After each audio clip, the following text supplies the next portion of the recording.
Hello. Hello, everybody. Welcome back to Bimbo Cat Food. If it's your first time here, a double welcome to you. And also, I love you. How are we doing today? How is it going? How's it do? How's it be? It's Monday. Been a week since I've streamed. Whoops. Uh-oh. Did it again. I'm gonna try to be here a lot more this week. I promise. I promise. I give big promise. Hey. I'm gonna unmute on Discord. Hello? Hello, my friends? Hello. Hello. Hello! How you guys doing today? Good. Back to lawyers. Back to Back lawyers. to Back to Rise. back to Rise and back to Glow. Back to Spore. Back to the awful Cracker Island that is broken. We are back to the awful Cracker Island. We have to defeat a racist vampire today. Racist Cracker Island. Racist Cracker Island. Yeah, I got lost in the cornfields and couldn't stream. It's true. It's right. That's You true. promise? I promise. I'm gonna stream more this week. I promise. So hello. I hope you got some corn while you were lost. I didn't actually. Oh. So hello Cookie, hello Needle, hello Lila. Lila, thank you. Lila, thank you for Soothe. Thank you for giving me money. Fancy piece. Thank you for. Is Racist Cracker Island related to Dick Fight Island? Dick Fight Island is full of leftists. It is, yeah. That's what we all do. We all fight with our dicks. Cookie, why'd you say the same thing twice? Racist Cracker Barrel. That's the same thing. Okay. Let's play a video game. Yeah. Let's get this man off. What? I mean, he won't go to jail because we're his lawyer. Let's get this man off. You think I can't get you off? Yeah. Yeah, what's a gayer? What's gayer? Cosmo saying you think I can't get you off, or Edgeworth saying you've saddled me with unnecessary feelings. Oh, that's definitely gay. That is definitely gayer because it's like there's so much behind it. It's more emotionally constipated. Yeah. I don't know if that's a fun word. Baby. Thank you for pets. Okay, we're good to go. Got it. Just chewing her egg noodle. Oh no. Witnesses, please state your names and occupations for the court. All right, we got Cop and Bimbo, who is violent. Constable Rolly beats, sir. Nothing to report on the streets, sir. Oh shit, the bars. He's so sleepy. He's so sleepy. And I'm Mrs. Beat. Patricia's my name. Oh, you want to voice her? No, you can voice her. It's cute that you guys would voice the couple. Oh, okay. I'm proud to say I'm this young town hero's wife. They look like they're 12. How are they made? Oh, it's Britain. What's the story here? Well, in truth, we've not been married long. In fact, we celebrated our first anniversary only the other day. He's so sleepy. Chewing on his hat strap. No, it was your husband I was asking about. He seems tired. You're right, Valley. They do look like Muppets. They do look like Muppets. There is a spectrum of Muppet where the closer your character design gets to looking like Muppets, the better it becomes. Yeah, I think they're good characters, actually. Yeah. Hardly surprising. Well, speaking of honorable occupation, patrolling the beat is the most demanding work in the world. Oh, really? I'm sure I've heard that before, actually. Indeed, apart from our days off, our gallant officers trudge some 20 miles a day, you know. They patrol boarding houses and pubs, collect taxes, survey the streets, check that meters are reading true. Wow, back when cops actually contributed anything. Society. We did like everything. Yeah, did like literally anything at all.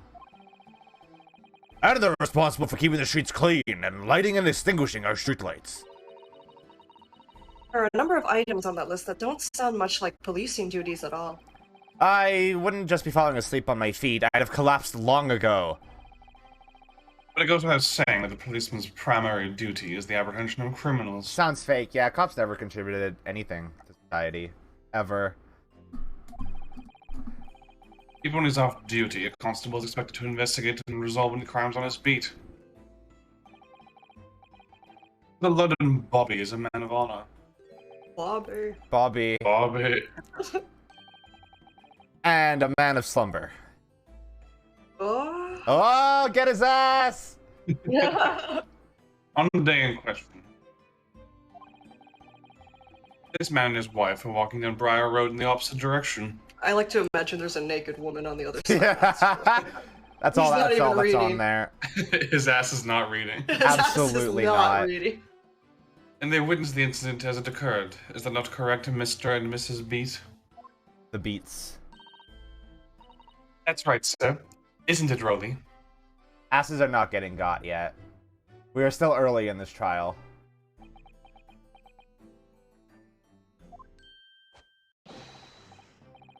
Constable Rolly Beats, nothing to report on the streets, What a great witness he's going to be. Very good. I'd like to hear your formal testimonies now, please. You will tell the court exactly what you saw in the afternoon of the incident. Yes, He's asleep again. It's like he gets possessed. Yeah. Possessed by demon of sleep. Oh, I wish I had that demon. It was a wedding anniversary, and Rolly was taking me out for a meal. There was no time to change after work. Anyway, two silhouettes appeared out of the fog on the pavement in front of us. Aw. All of a sudden, one of them just collapsed on the floor, and the other scattered something before running off. We ran straight over, of course, and then we went for help at the nearby police box. It was definitely that Japanese man in the dark. Rolly and I both saw him clear as day. You saw two silhouettes.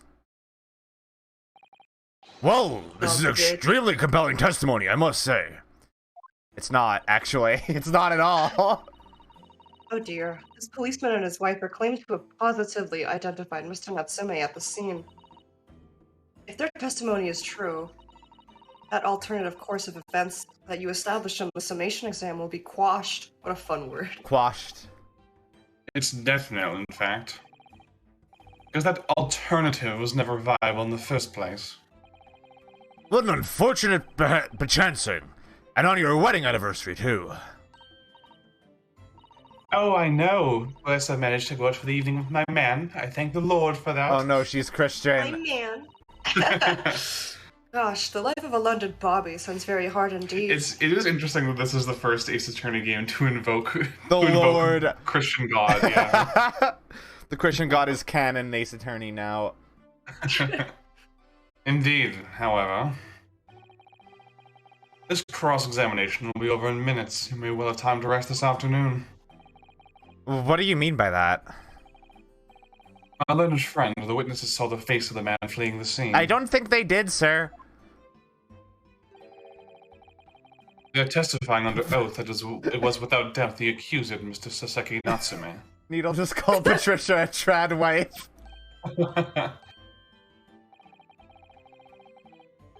And one of these witnesses is the policeman, no less, so you appreciate the gravity of the situation, I'm sure. Yeah, so I don't trust him worth A policeman shit. would never lie. A policeman What are would you never talking about? lie, ever, right?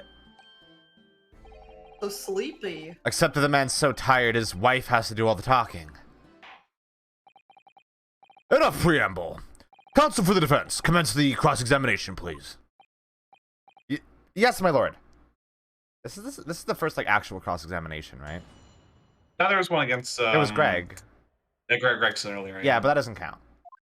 Okay. 'Cause he's the detective one, so that's all pressing and getting more info. Fair, yeah. Okay.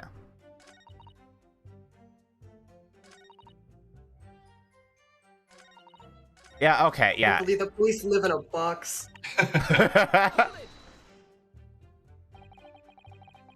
No time to change after work, you say? Are you also a member of the police, Mrs. Beat? Oh no, sadly not. It's a job for strapping young men only. Women, children, the other, they can't even apply. Well, I think you can probably see why children and the elderly can't do the job, can't you? I think he looks ever so handsome in his uniform. Shoots you down to the ground, doesn't it, darling? If children can't be cops, then why is this man a cop? What? I just finished my beat. Sounds like he just finished a masterpiece. Pat and I were heading back to the station. I was actually planning on getting changed there. Is he talking in his sleep? This is creepy. Oh no, really, I much prefer you in uniform. She has a fetish. Sometimes I don't recognize it when I see you in plain clothes. Oh dear, that doesn't seem healthy. Kindly adhere to the point. You were going for a meal after you had finished your beat for the day, correct?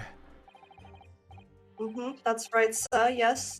Although I was fit to drop, to be honest, after spending the whole day on my feet. He's falling asleep.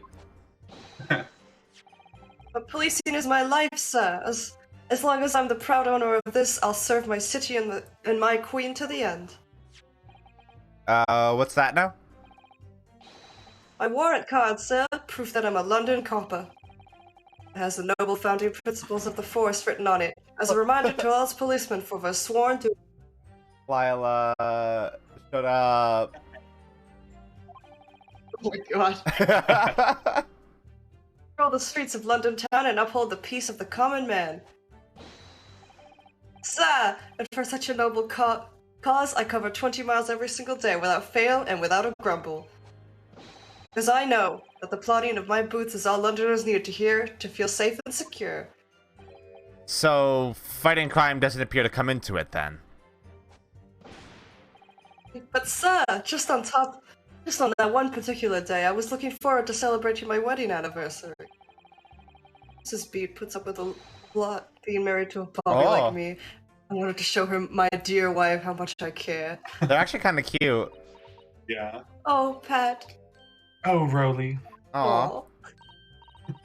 Oh, what a charming couple. Their young love is such a joy to behold. If a little over the top, perhaps? Oh, hater. Yeah. He's just mad that he's single. He's mad that his boyfriend died.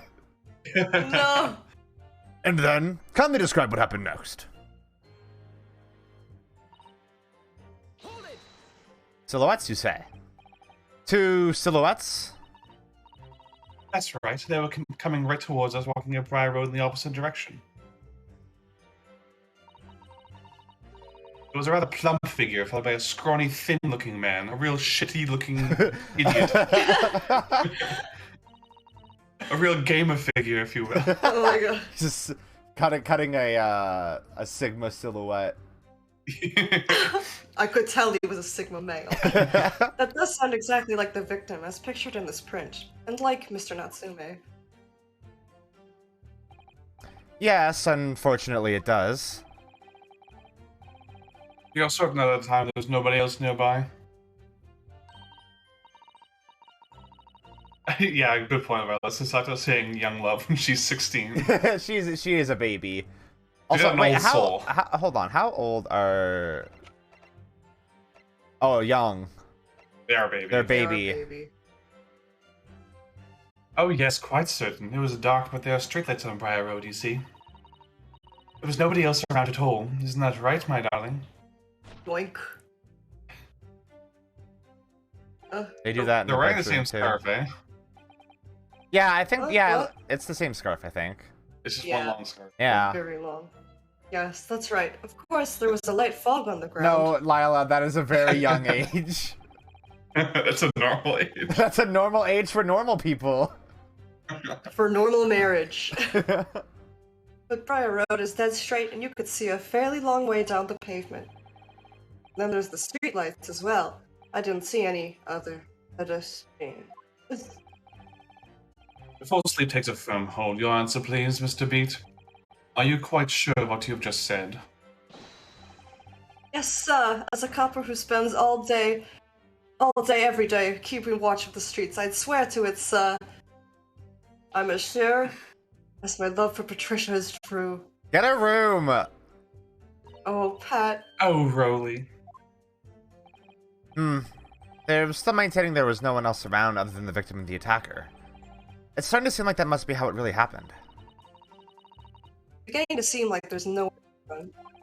Their get along scarf. That's their sex having scarf. Oh god, yeah. Yeah, she tugs on it while they fuck. To wake him up. To wake him up. Oh shit.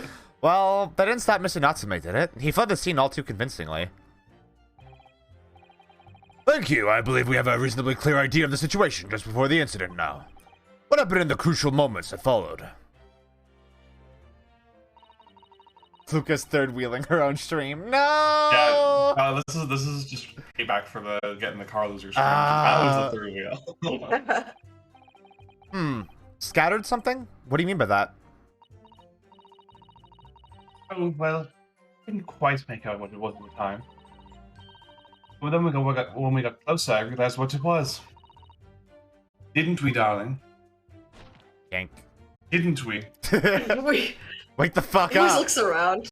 Huh? What? Yes, that's right. It was some old books. I see. Old books. Yes, sir. The culprit had dropped a number of them, all around where the victim lay on the pavement. There was naked women in it, too. Indeed, as clearly pictured in this photographic print. Yes. That's rotten Japanese man did that when he did the deed. Let's not forget that it remains to be established that the defendant was indeed the attacker.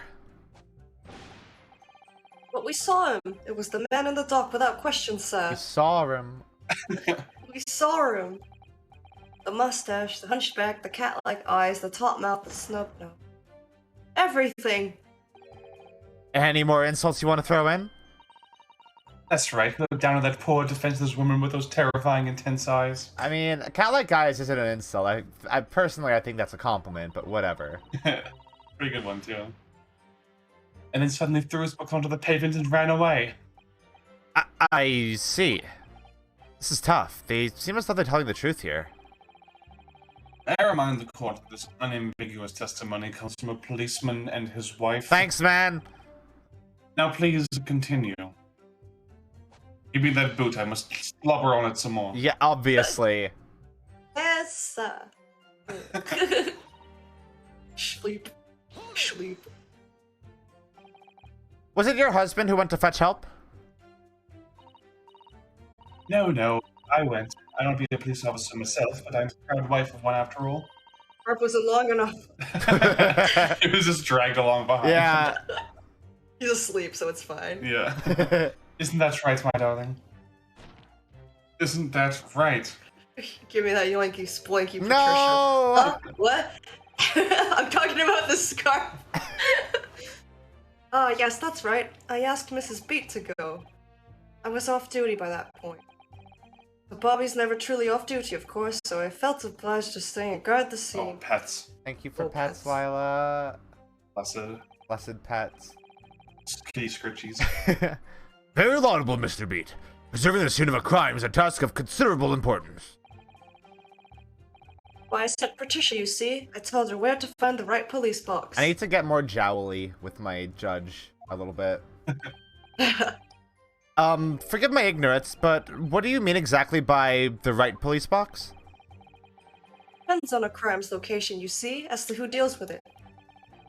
Where the woman was stabbed wasn't actually on my beat. I told Patricia the way to the police box for the beat the incident fell under so she could go and report. Huh. I ran there as quickly as I could and asked for help from the Bobby on duty. There's nothing more potent than a young couple in love working together, you know? And thanks to your swift response, the case was quickly resolved. The actions of two model citizens. Oh, please, you're making us blush. Isn't he, darling? Isn't he? Man, Zeke's, we are looking for a third. Yes, No! what Patricia said, sir. Hey, if they're both blushing. Fair. Let's move on, shall we? I don't feel like we've gotten anything out of this. I mean, this last one seems important. But surely you wouldn't have been able to see his face by the light of gas street lamps, would you? Oh, she angry. No, stop! You're killing him! We absolutely could. Us Londoners have exceptional eyesight, I'll have you know. Oh. Right. Light from the street lamps is more than enough. And my husband already told you that the fog was only light, didn't he? Yes, and what of the fog? We're famous for it across the globe, I believe.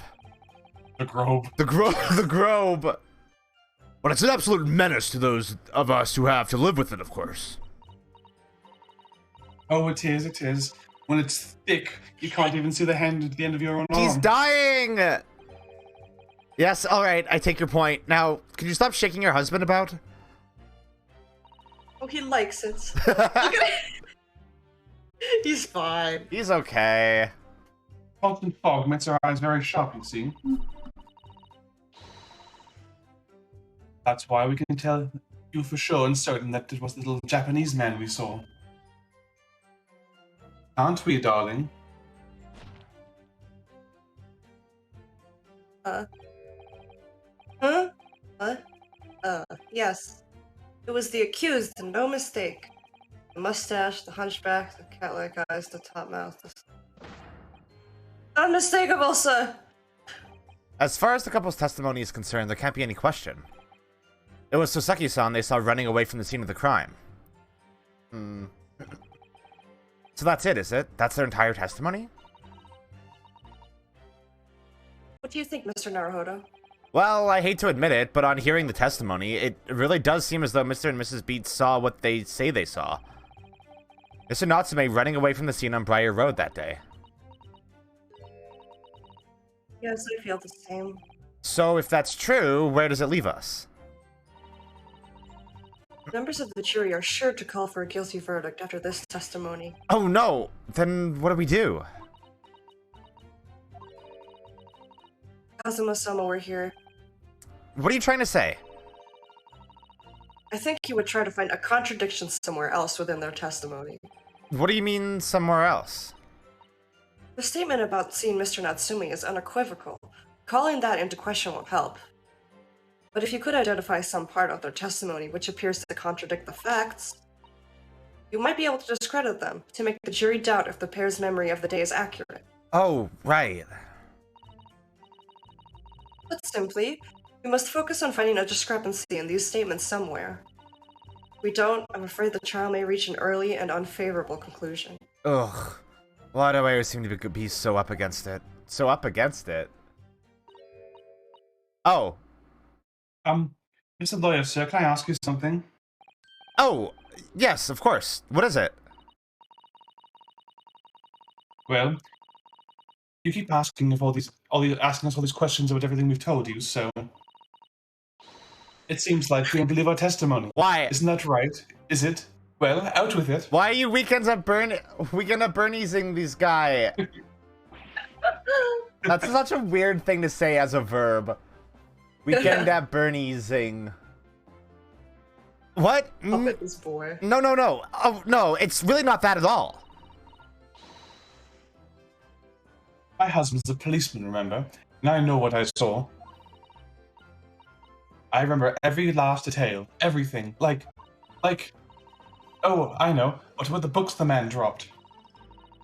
I could throw the names of every single one I could. Every single one. Please, actually, please tell me this. I know exactly what books he had.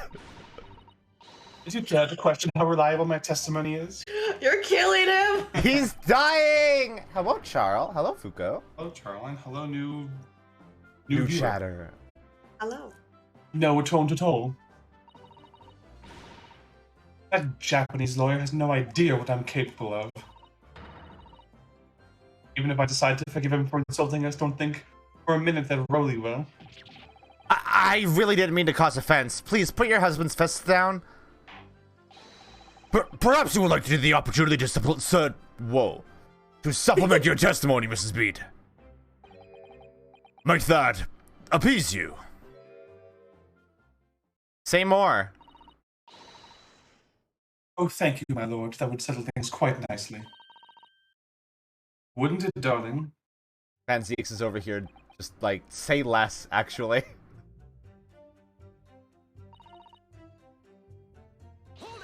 Go on. Yes, we know that there were books dropped at the scene of the crime, as you say. Hold on, I should probably, like... Did she say 4 books? Yeah. Huh. Interesting. Those purchased by the accused of the nearby second-hand bookshop on the day in question. After I went to the police box for help, I decided to have a good look over the area if I could measure.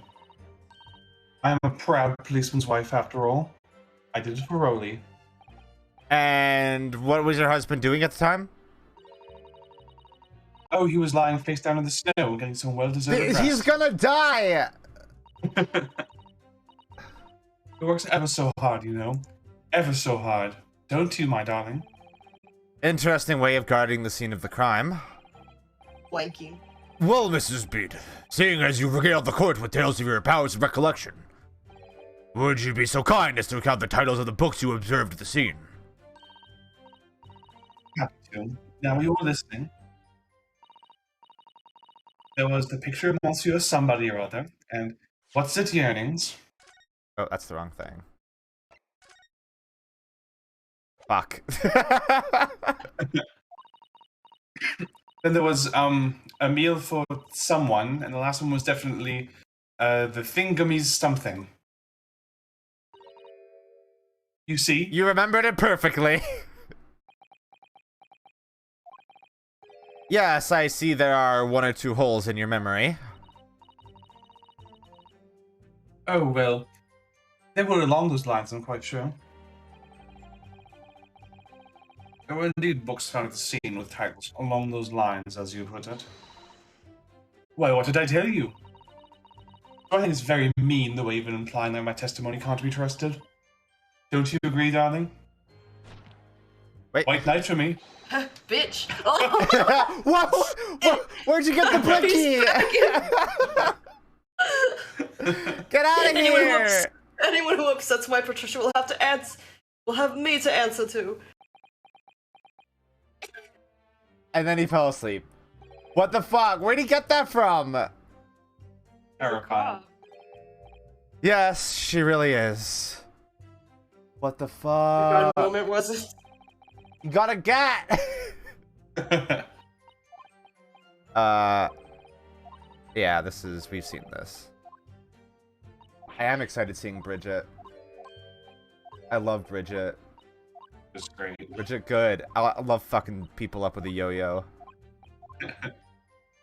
What a fun weapon. Yeah.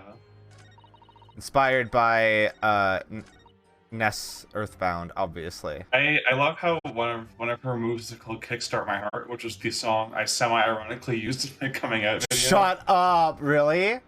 That song belongs to the Transes now. Hell yeah. Okay, so I'm gonna... He had 3 books. Yeah. I'm gonna present that. The music dropped out, so you know you're good. It did. I did the correct thing. So you're saying that there were 4 books? That's right. I remember all of them. Picture if you want to somebody, What's It Yearnings, a meal for someone, and the Thingamy something. The Thingamy's something.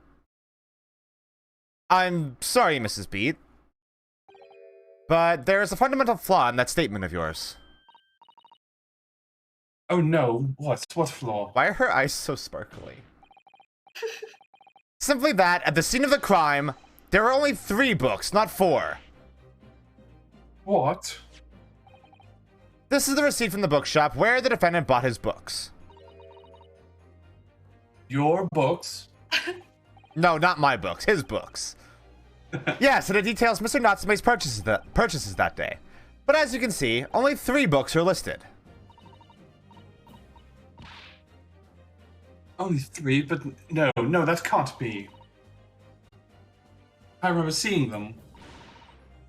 There were 4 books, I tell you, 4 dirty old books. Oh, really? Have a good look at this photographic print of the scene of the crime. Oh, that would probably also have sufficed as evidence, huh? Because there's only 3 in the photo. Yeah. As you can clearly see from this evidence as well, there are only 3 books. But I just don't believe it. I saw them there. I swear it, I saw them. Killing him! No, madam, I'm afraid your powers of observation cannot be relied upon. So it cannot be denied that though you say it was the defendant you saw, you could very well be mistaken. Oh no. Oh no. Oh no. Oh no. No! Did you see him fall? Oh, it is the same scarf. It's like, it's connected. Yeah. It's very cute. Good character design. Yeah. Okay, Venzi. Only good straight characters. What you got? It's plainly evident that it is your powers of deduction that cannot be relied upon, my learned Nipponese. What? What cannot be denied is that these 2 witnesses saw the accused running from the scene. A fact that you know very well you have no hope of disproving. Ah! So you've striven to avert attention from that by dint of some inconsequential discrepancies. Would that be fair? Is he actually gonna drink any of this? Ugh. Just for smelling. He sees right through me. Your plan is somewhat recoiled against you. What are you talking about? It's quite simple. Let me explain with a toast. The policeman's wife and her entirely accurate testimony in every respect. She's moving in on your girl, Rolly. Oh. Wake up! We got to defend your girl. She's gonna hop on that vampire dick! Never see her again. You see, the matter is not up for debate. At the scene on Briar Road, a total of 4 books were most definitely found. But what about the photographic print? It only shows 3 books. Oh, quite right. Only 3 can be seen in that print. That print? You mean to say he didn't drink any of it? Wasteful. Allow me to present another, one that shows the victim's hand.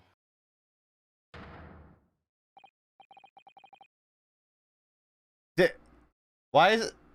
Did she eat some of it? Like, why is the back part of it gone? But y'all about that. As you'll observe, the 4th book was hidden from view in the original print by the victim's torso. No. No! Her ample carriage obscured it from view. Order! Order! There, you see, look at that, look. Look. Yes. It's just like I said, isn't it, my darling? Yes, sir. Patricia's always right, sir. Sure. Let us study the receipt for the books purchased by the accused on the day in question. Mrs. B, the titles once again, if you please. Oh, yes, of course. The picture of Monsieur Somebody or other. The picture of Monsieur Lecoq. What's it, Yearnings?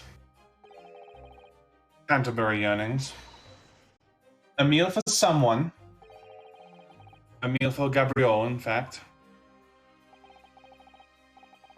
As the court has just heard, the witness remembers the book titles flawlessly, save for a few minor details. Like the titles of the books? Mrs. B's palate recollection can only be described as exceptional. Sure. Did you hear that, Hurley? The gentleman paid me a compliment. I think we found our 3rd. Yes, sir. Flawless, sir. Isn't Patricia flawless? But there are only 3 books on the receipt, and Mrs. Beat mentioned 4. You saw where the other one was, Ryunosuke. Come on. Come on, man. On Get it together. There's something surprising about that. Clearly the 4th book is that which is shown in this photographic Wait, print. The Lion's Pride? That was the book. That was his favorite book, right? So was part of that book gone because of the fire? Was it thrown out the window? Much to think about. I'm sorry, Counsel, but does that not seem odd? Why should the fourth book be omitted from the receipt? No, my lord. As the photograph clearly shows, the fourth book was found in the victim's clutches. In other words, it belongs to the victim. It doesn't, actually. The victim was holding her own book? I wonder. Came of that fourth book. Obviously, it wasn't overlooked by the investigating officer at Scotland Yard. I have it here as evidence. Okay. Give it. Give me it. I want to look at it. You will submit that and the aforementioned photographic print to the court, please, counsel. My pleasure, my lord. A little bow. Okay, I need to look at this immediately right now. No, immediate. Hold on. Prosecution rests. I don't. Just Hey, sits look, there's a down. lot of fire there, huh? Oh, look at this. This book has been badly burnt. You're right. You'd never be able to read it in this state, especially not the latter pages. What a terrible waste. Judging from the scorched edges of the paper, I think the damage must have occurred very recently. A book recently damaged by fire. Why does that seem to raise a red flag with me?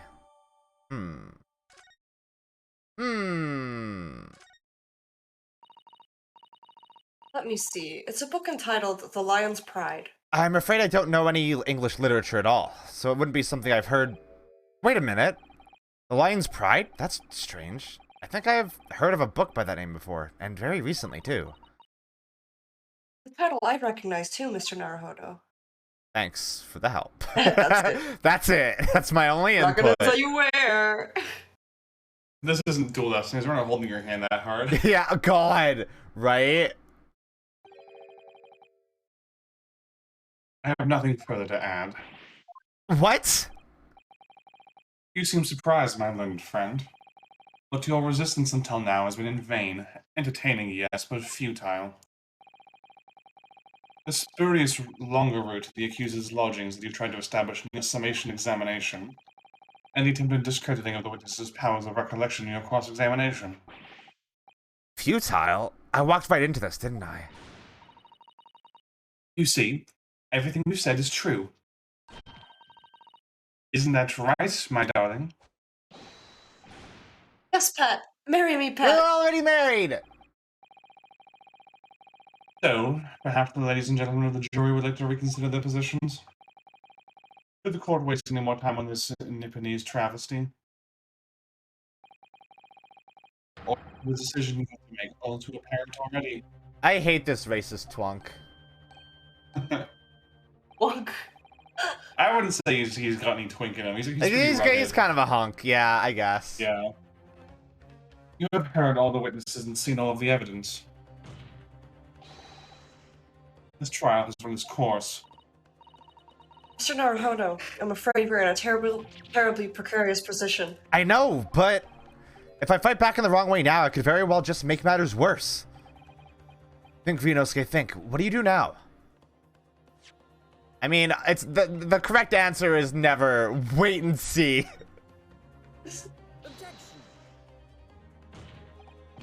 I'm not done yet. No, my little friend. It's over. The last cross-examination was your final chance to establish a credible defense, and you failed. The doctor passed. There's no more room for debate. Well, it might be over as far as you're concerned, but I can't think of what to say.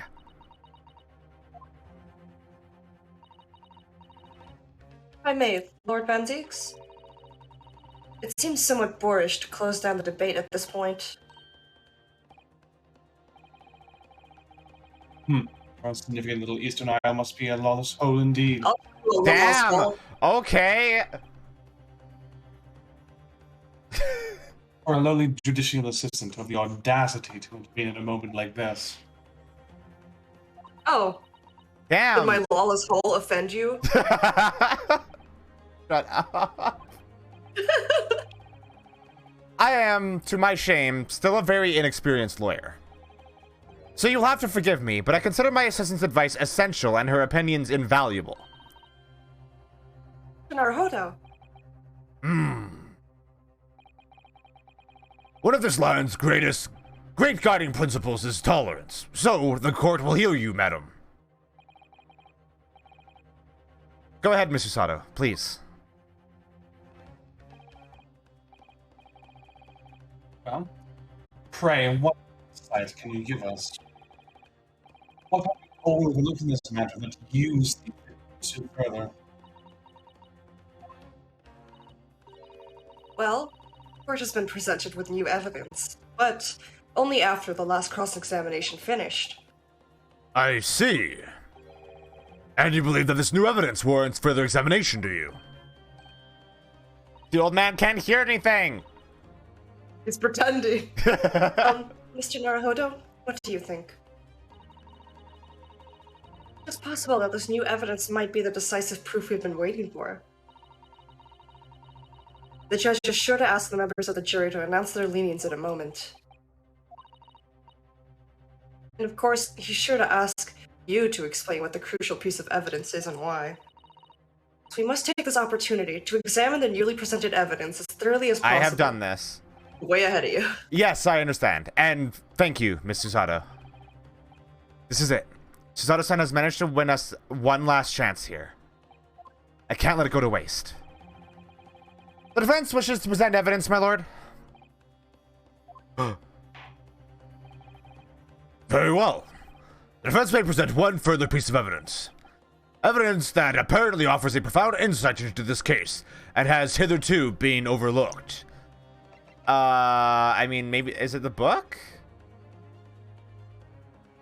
Because, like, it is, that shit burnt. Yeah. And that brings us to a whole different angle of the case, I guess. The evidence in question is what we can see from the newly presented photographic print of the crime scene. The fourth book found in the victim's hand.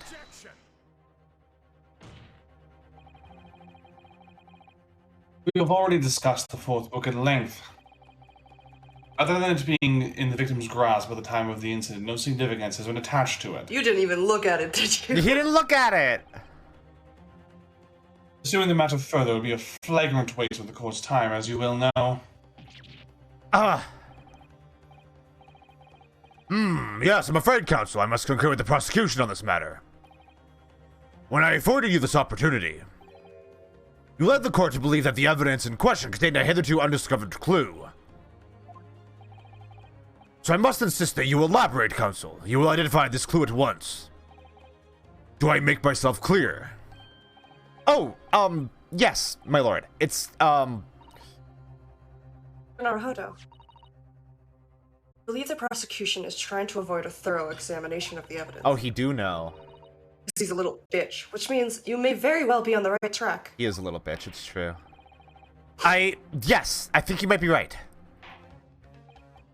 So, counsel, precisely where is the vital clue to this case, which this fourth book conceals?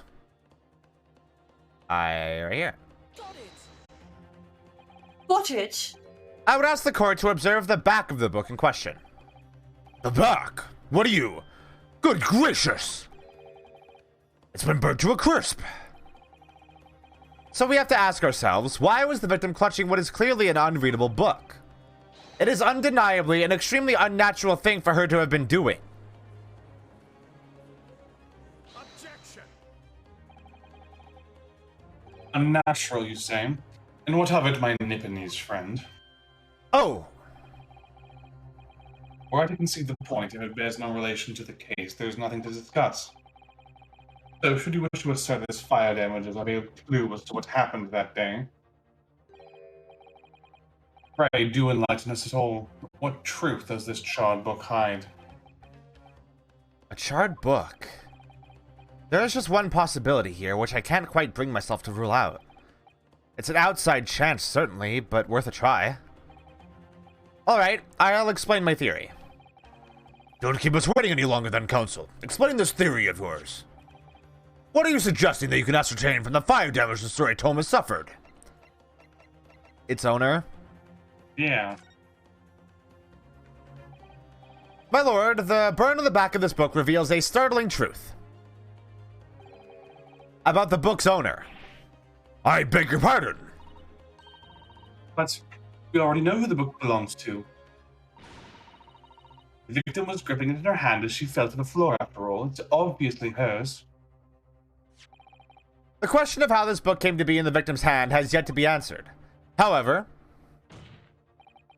as to the questions of who the book really belongs to and where it originated, the defense has very credible answers. Good gracious, how can you possibly? Very well, I'll play along with this futile attempt to delay your inevitable demise. Yeah, I gotta say, what relevance this has to the greater case is like, it's at this point, it's vague. It's tenuous at best. It's tenuous at best. But do remember, the members of the jury may well burn you if a little gamble goes awry. Counsel, the defense's response here is very likely to influence the final outcome of this trial. So tell the court, who do you claim is the owner of this burnt book? This motherfucker. A landlord, sir. The answer is that the book belongs to the couple who own the house where the defendant has his lodgings. A certain Mr. and Mrs. Garadib.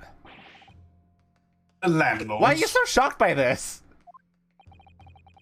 And whether this is some extraordinary coincidence or some kind of fate at work, I don't know, but of all the people in London, one of the 6 chosen for jury duty in this courtroom today is none other than Mrs. Garadib herself. Oh, my goodness me.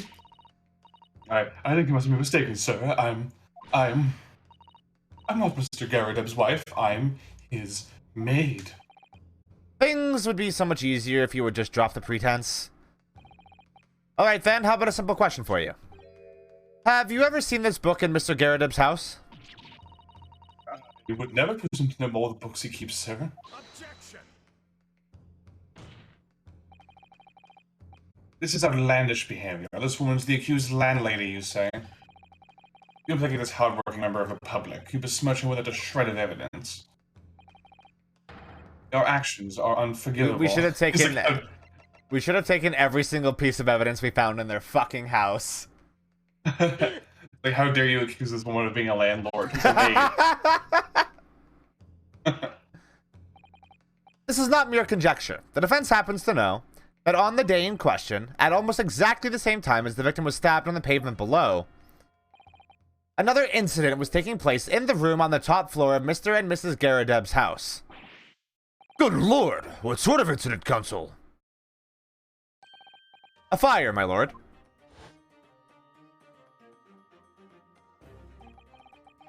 Oh my god. Is that maybe why fucking Natsume ran off? No, he would have said something about that, right?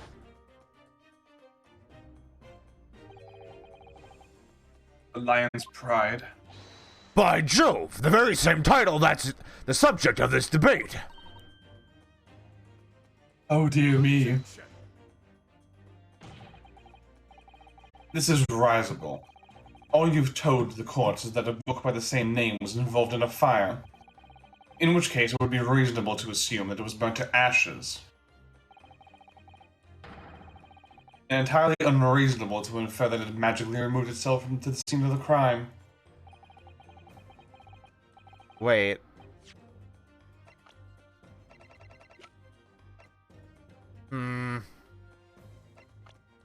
What was the name? The name of the person with the love letter thing was Mary, it was right? James and Mary. James and Yeah, Mary, James and like Mary. Silent Hill 2. Yeah.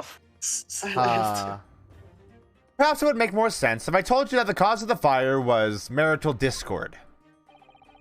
Without going Oh into... shit, they have their own server? Shut up! That took me a second. Without going into details, it appears that Mrs. Garadib was considerably enraged. Apparently, she continued to attack Mr. Garadib even amid the flames. Oh, how awful. I can't even imagine being so horrid to the one you love. And you, Rowley? Absolutely not, sir. My Patricia would never raise a finger against me, sir. Okay, you're a cop. It would go the other way Lies. around. Yeah, statistically. Statistically speaking. Yeah, okay. Yeah, so she threw the book out the window. The man had his back up against the window, and he had burning books thrown at him. Goodness gracious, are you suggesting that the book was thrown through a window and landed coincidentally at the scene of the crime?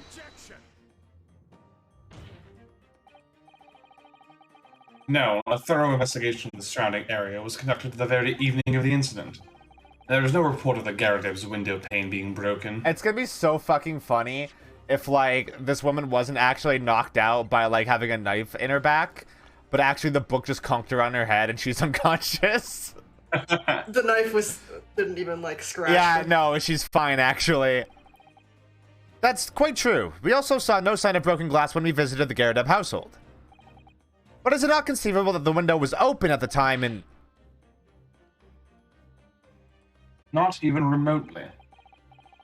Let us not forget the season, the chilling weather that it accompanies it. there was a fire! No Londoner would ever leave a window open in the middle of winter. He didn't even hear you.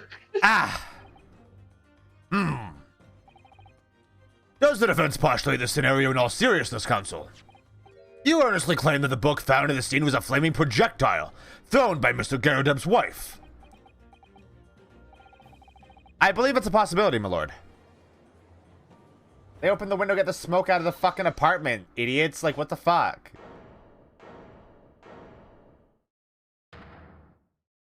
She's so angry. Well, I hope that everyone can see you for what you are now, you little foreign trickster. Oh, wow. Wow, okay. That's a lot more forwardly aggressive than Loaded. their passive aggression usually is. You call yourself a lawyer, but you're just a coward, a mean coward. Really? And our little tiff set up the whole neighborhood alight, honestly. Implying that I'm merely posing as a maid for appearance's sake? How could you? Ma'am?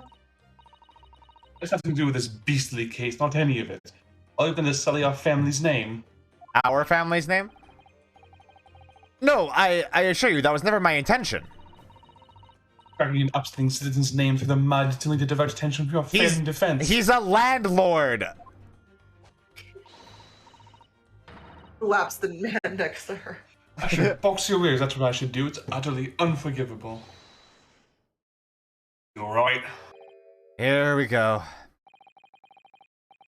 I will only be sad here now, listening to Tiffany spouting from his fancy foreign theories. But think I about don't care about facts and logic. I got a grudge to settle. Uh, At the end of the day, the only person who could have possibly stabbed the why victim. is he on the jury? The little hunchback with a mustache. Ran away from the scene, too. I do declare you're right. It's true. Yes, what did I tell you? Makes sense to me.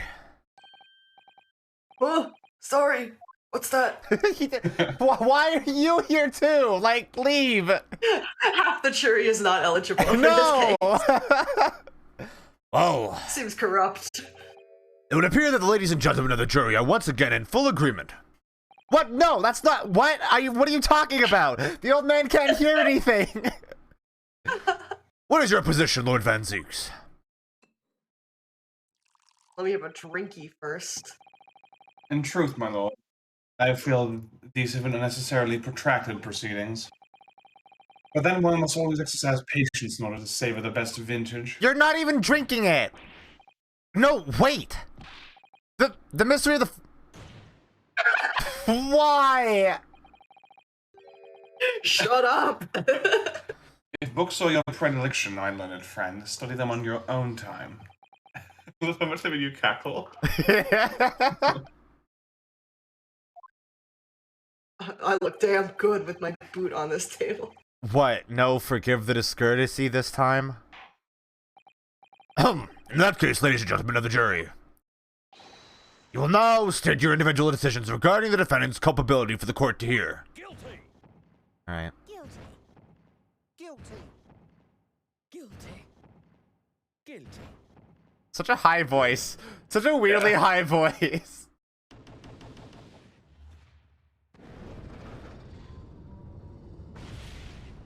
Well, this again. Thank you for that unambiguous response. That's twice now. It's over. Hello? Somebody. Oh, of course. Miss Susato? Have you forgotten? Battle isn't over yet. You're not suggesting... Of course, the defense has the right to another summation exam at this point. Babe, shut up. That'll be so funny. He loves feet. That'll be He loves terrible. feet so much. It's true. Wait, what? Yeah. What do you Here Bob for this. Odenkirk follows a foot fetish account on Twitter. Or more accurately, whoever runs Bob Odenkirk's Twitter. Yeah, follows that's the fair. fetish account. Fair. I do not believe that a single celebrity over the age of 50 runs their own Twitter account. That's a fair that's a point. good point. Yeah. Oh, that's I mean, depressing. If you look at the ones that do, like Dean Norris, he types in sex gifs thinking it's Google. That's true. That reminds me of fucking like Save You a Click. Like their likes is constantly just full of Daisy porn. Oh my god. Yeah. They're cataloging it. Yeah. Just to save themselves clicks. It's archival. Yeah. You could still convince the jurors to change their minds. You have one more chance.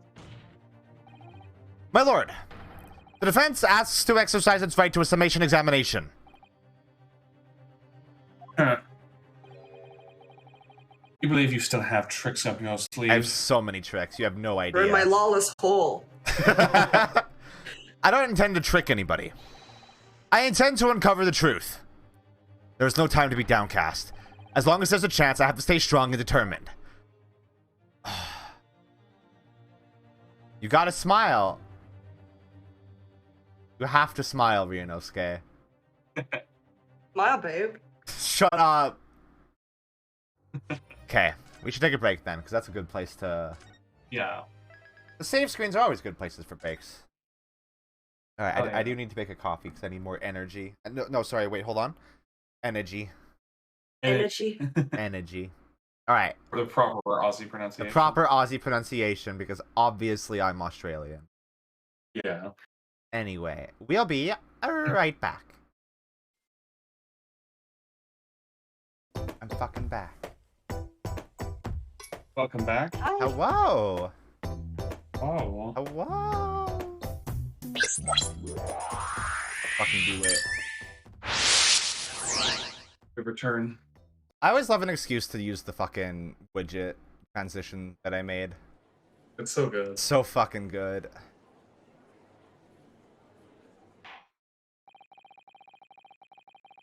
I have considered the defense counsel's request for a further summation examination of the jury. And I have determined that the court must uphold the defense's judicial right to this procedure. So, counsel, you will now proceed with your second summation examination. I presume the jury is ready, Mr. Foreman. Yeah, my lord. Very good. In that case, I must ask each of you to state clearly and concisely for the court the grounds on which you find the defendant guilty of this crime. Turn of the Queens. That's us. If this game was set in modern times, one of the jurists would totally just say, "I just think his revives are rancid." Yeah, absolutely. The accused left behind evidence at the scene, didn't he? Those 3 books of his. There was some novel alternative explanation about how the victim was stabbed. I might reconsider. Do you get it? A novel? There was a whole novel there, ma'am.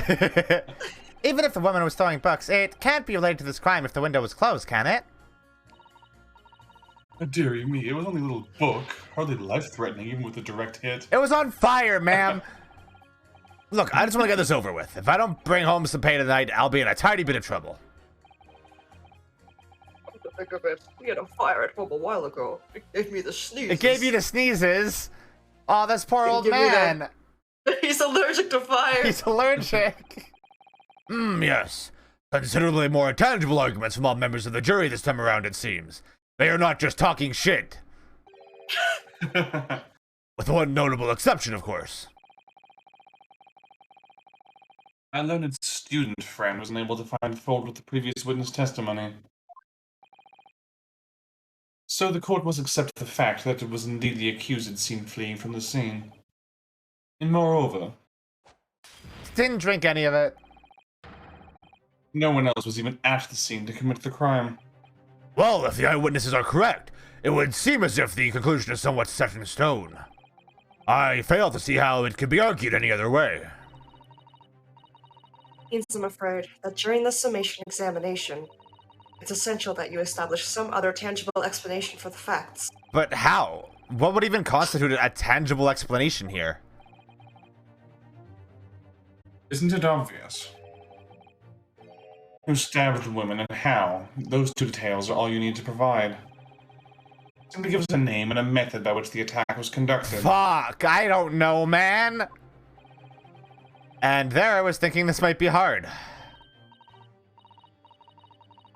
Mr. Naruhodo, you have to do it. Otherwise, this really will be where the trial ends. Ugh, no pressure then. That's quite enough preamble.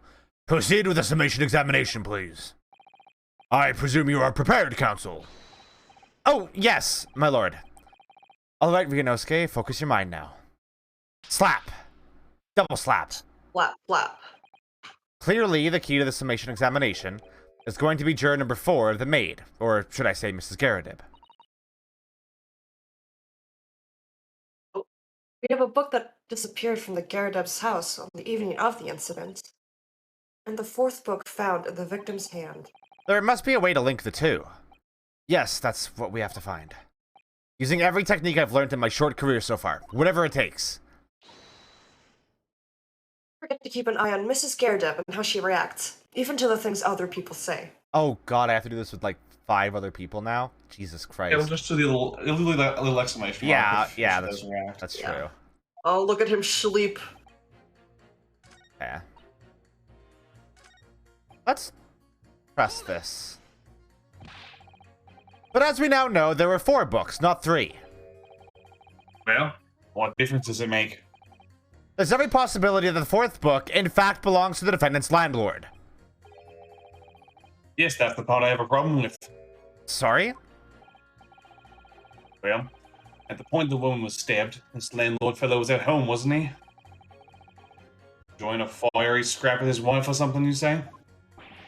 That's not exactly how I put it, no. Well, anyway, point is, the fellow and his wife were elsewhere when it happened. I think that's what you call a strong alibi. So it could have been the landlord who did it. He's a Nipponese fella. Honestly, I can't see what all this palaver is about. It's a done deal, innit? I suppose it is, since I have nothing witty left to say. I do love the submission examination. It's really good. Yeah. I could bounce to it. I like his little walk animation. But what about the possibility that the window was open? What about it? I mean, there's just no way it could have been. How can you be so sure? The prosecutor fellow over there said it earlier, didn't he? Winters in London are no joke. You don't want to invite that sort of cold indoors. So no, that window wasn't open. Us Londoners like sitting by the fire and staying warm, see? But you couldn't categorically state that the window wasn't open, could you? It just wasn't. They wouldn't have opened it. Then what's the point in even having windows, huh? Counsel, you will kindly refrain from childish bickering. Oh, sorry. Somehow I need to show that there's an undeniable possibility that the window was open. Because this young man isn't going to budge otherwise. There was a fire. Well, that's not gonna... Well, oh wait, hold on. Old man! You're my key. You're the key to all of this. Does that have anything to do with your decision about the defendant's culpability in this case? I love how much we referenced that one line from that one behind the scenes feature specifically. He's the key It's to all funny, of this okay? because he's he's a funnier character than we've ever had. Jar Jar's the key to all. I have to speak up, lad. Could you tell us more about that fire? It was last winter. My grandchildren baked me a lovely cake on my birthday. It had 75 candles on top, it did. What a sight to behold it was. You put candles on a cake? Was it some kind of devil worship? course not! It was an angel cake to celebrate my birthday, obviously. It seems that a common custom here in Great Britain, Mr. Naruhodo. Anyways, I mustered all my puff to blow them out. Yeah, I must have blown wrong somehow. Flames didn't go out, but candles went flying all over the room. How the fuck did you manage that? The furniture caught and everything went up, the whole place filled with smoke. Definitely sounds like devil worship to me. Nah, that's satanic. And by the sneezes, I presume you mean a cold. But how did you catch a cold from a fire? He used tea? No.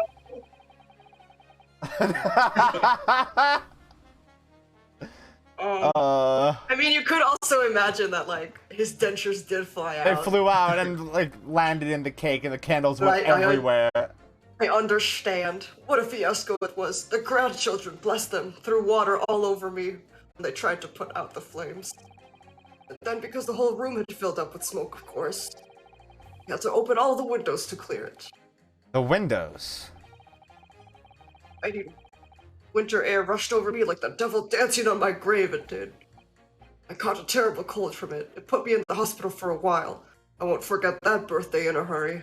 I knew it was Probably devil should. worship all along. But something about this old man's story is playing on my mind for some reason. Yeah. We need to demonstrate who, apart from Mr. Natsume, could have attacked the young woman on the street. As well as how they could have done it. Thanks. Yes, but once again, the jurors' statements are full of personal prejudice. A lot of them seem convinced they're right, even in the face of logical arguments to the contrary. I think you're going to need to pit them against each other to force them to accept an alternative explanation. Susato, Make them fight. are you telling me that I'm gonna have to do the mechanic in a summation examination? What? Yes. You're gonna put them in a boxing ring together. We're gonna see what happens. Hell yeah. That old man is gonna fucking throw down. I don't necessarily need to find contradictions between their assertions, just a connection might do the trick. Alright, I'll see what I can do. If anything stands out, I'll go in for a strike. That's the spirit. Susato's so cute. He's very cute. Well, I know immediately the first one I have to do. Pit. Old man against young man. Objection. Ding ding ding ding. Who will win? These two jurors' statements clearly contradict one another. They do. How exactly, counsel? Don't point at me again. I told you it wasn't me. So shocked. What's that you say? Speak up, lad. Speak up. Juror number 3. Do you see? Oh, me? See what, sir? Did you hear juror number 6's account of his birthday celebrations last year? It seems, despite being a Londoner, he once opened his windows in the middle of winter. Well, yes, of course, because it was an emergency. I mean, obviously, if the room was filled with the smoke from a fire, then you'd be mad not to open the... Oh! Exactly. On the day in question, at the time of the incident, there was a fire in the Garadeb household. And Mr. Garadeb had the following to say about it. The whole place filled with smoke. Oh my. Oh, hello. Binge drinking. Binge drinking tea.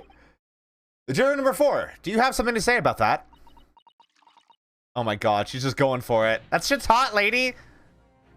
Mrs. Garadeb. Oh, dearie me. What is the meaning of this? How dare you imply that I'm hiding who I really am? It's imperative that you confirm something for the court. So please, it's time to drop the pretense now. What is it? When the fire started in your house that day, did you or your husband open the window? What? I beg your pardon, what are you insinuating?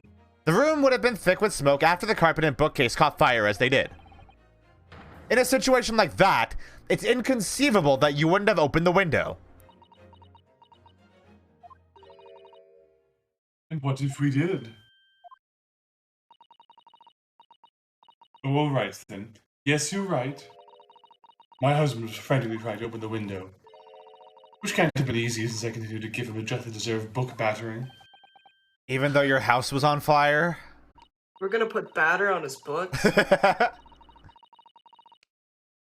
Oh, you never stop throwing until the anger subsides. It would be terribly bad for the nerves to do otherwise. Uh-huh. Of course. I should have realized. That's a significant step forward, Mr. Naruhodo. You've managed to establish that the window was open. You simply must have that added to Mrs. Garadeb's formal statement. Okay. Yeah.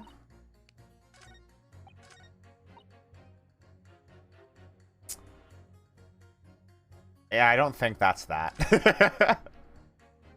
You haven't pressed the worker guy yet, right? No, we'll see about that one.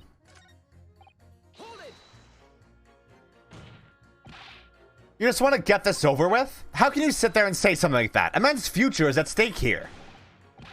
Well, him and me both then, like I said before. What? I told you already, I'm a day laborer, aren't I? If I don't bring home some readies with me tonight, you'll find me floating down in the Thames early tomorrow morning. What? You heard me. My missus doesn't want to mess about, you know. She can be fierce, believe you me. Another shining example of marital bliss, then. A situation like this cropped up the other day. It was, well, you know, it's funny, but I can't quite remember. Sorry? It was too frightening, that's the thing. I must have blocked it out. Helpful. He repressed it. Wonder if Mr. Beat will ever be dragged into the Thames by his scarf. Don't even go there, Mr. Sato. There must be some way to jog his memory about this. Oh, what does that have to do with anything? Oh, fuck. No, Sato, shut up. Stop talking. Wait, but these two? I guess?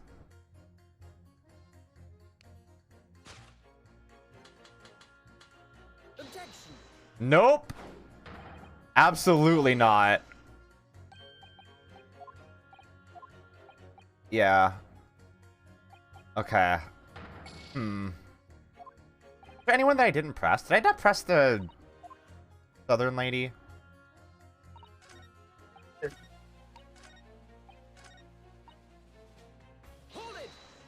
Did I? So, you might be willing to change your decision, you mean? Oh, bad. Such delight on your face, but I'm afraid I shan't be swayed by emotion. Woof. Despite what you may think of me, I'm a very modern, metropolitan, and rational woman. That's great. Cool, okay. If one reads the morning papers, it's all forgotten by tea time, isn't it?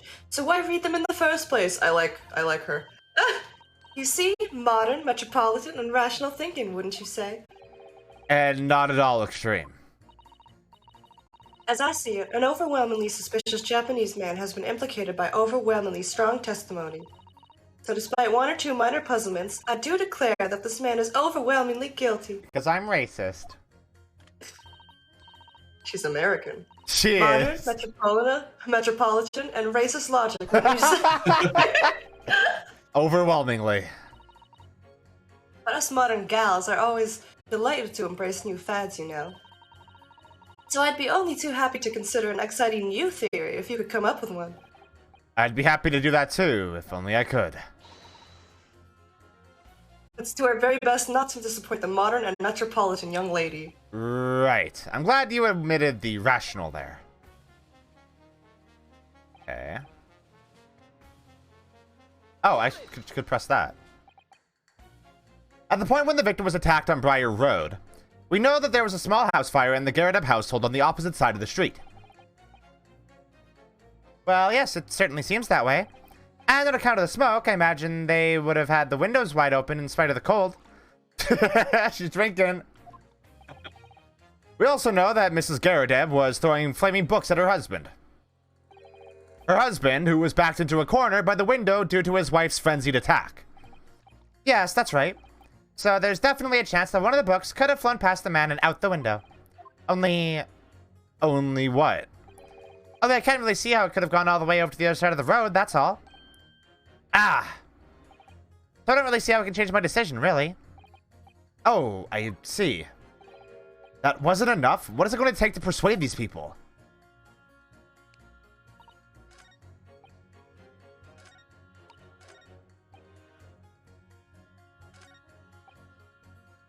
Yeah, okay. He pressed you already. Right? Yeah. I want to see what he Definitely said. did. Yeah. It doesn't go that far back. You definitely did, I remember it. Okay. Pressed you just now. There's some novel alternative explanation about how the victim was stabbed I might reconsider. Could have been open when the woman was throwing books. I mean, it's definitely a possibility.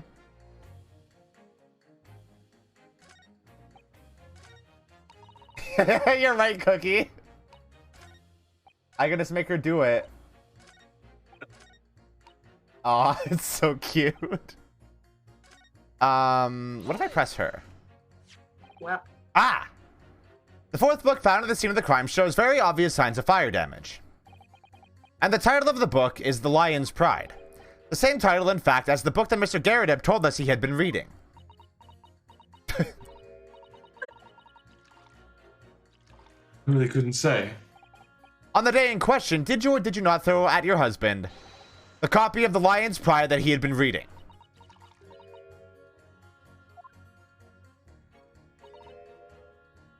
I did. Hmm. It was the first thing I laid my hands on, so I hurled it straight at him. Now I come to mention it, yes. I was rather enjoying reading it, you're right. Aw. Why did you not reveal this information to the court from the outset? Why are you punching him? Because I couldn't, you insolent little man. I didn't remember. At times like that, you pick up and throw whatever you can lay your hands on, as you well know. I really don't. I barely noticed I was throwing a book, much less the title of it. Hello. his pose. What is it, juror number 5? You know something? I remember what it was. The memory I'd blocked out. Ah. It was listening to what this granny was saying. Brought it all flooding back. Ow. Who are you calling a granny, you cheeky devil? I'm Mrs. Garrett with a maid, I'll have you know. Or the maid. Or the maid if you're nasty. The man doesn't even flinch. Please tell me that's not because he's so used to being hit all the time. It was about 2 weeks ago now. I just got back home after work, like. I put my hand in my pocket for the wages I just earned that day, and I nearly died. There was a hole. Every last penny had dropped out. Oh dear, what a disaster. You haven't heard the half of it, boy. Oh? Blair was cutting up some chicken at the time. Oh no! I could hardly get the words out, but I told her straight. I've lost a day's wages, love. Next thing I knew, the blade was whistling past my ear. Stuck into the wall next to me, it did, about an inch deep. No words, just terror. I could smell it then, you know? That god-awful stench of the Thames. I was sure I was going to end up face down in the muddy banks that night, I can tell you. I like the dark and dramatic music there. Yeah. Now, that's a real disaster, isn't it? I'll never use the word lightly again.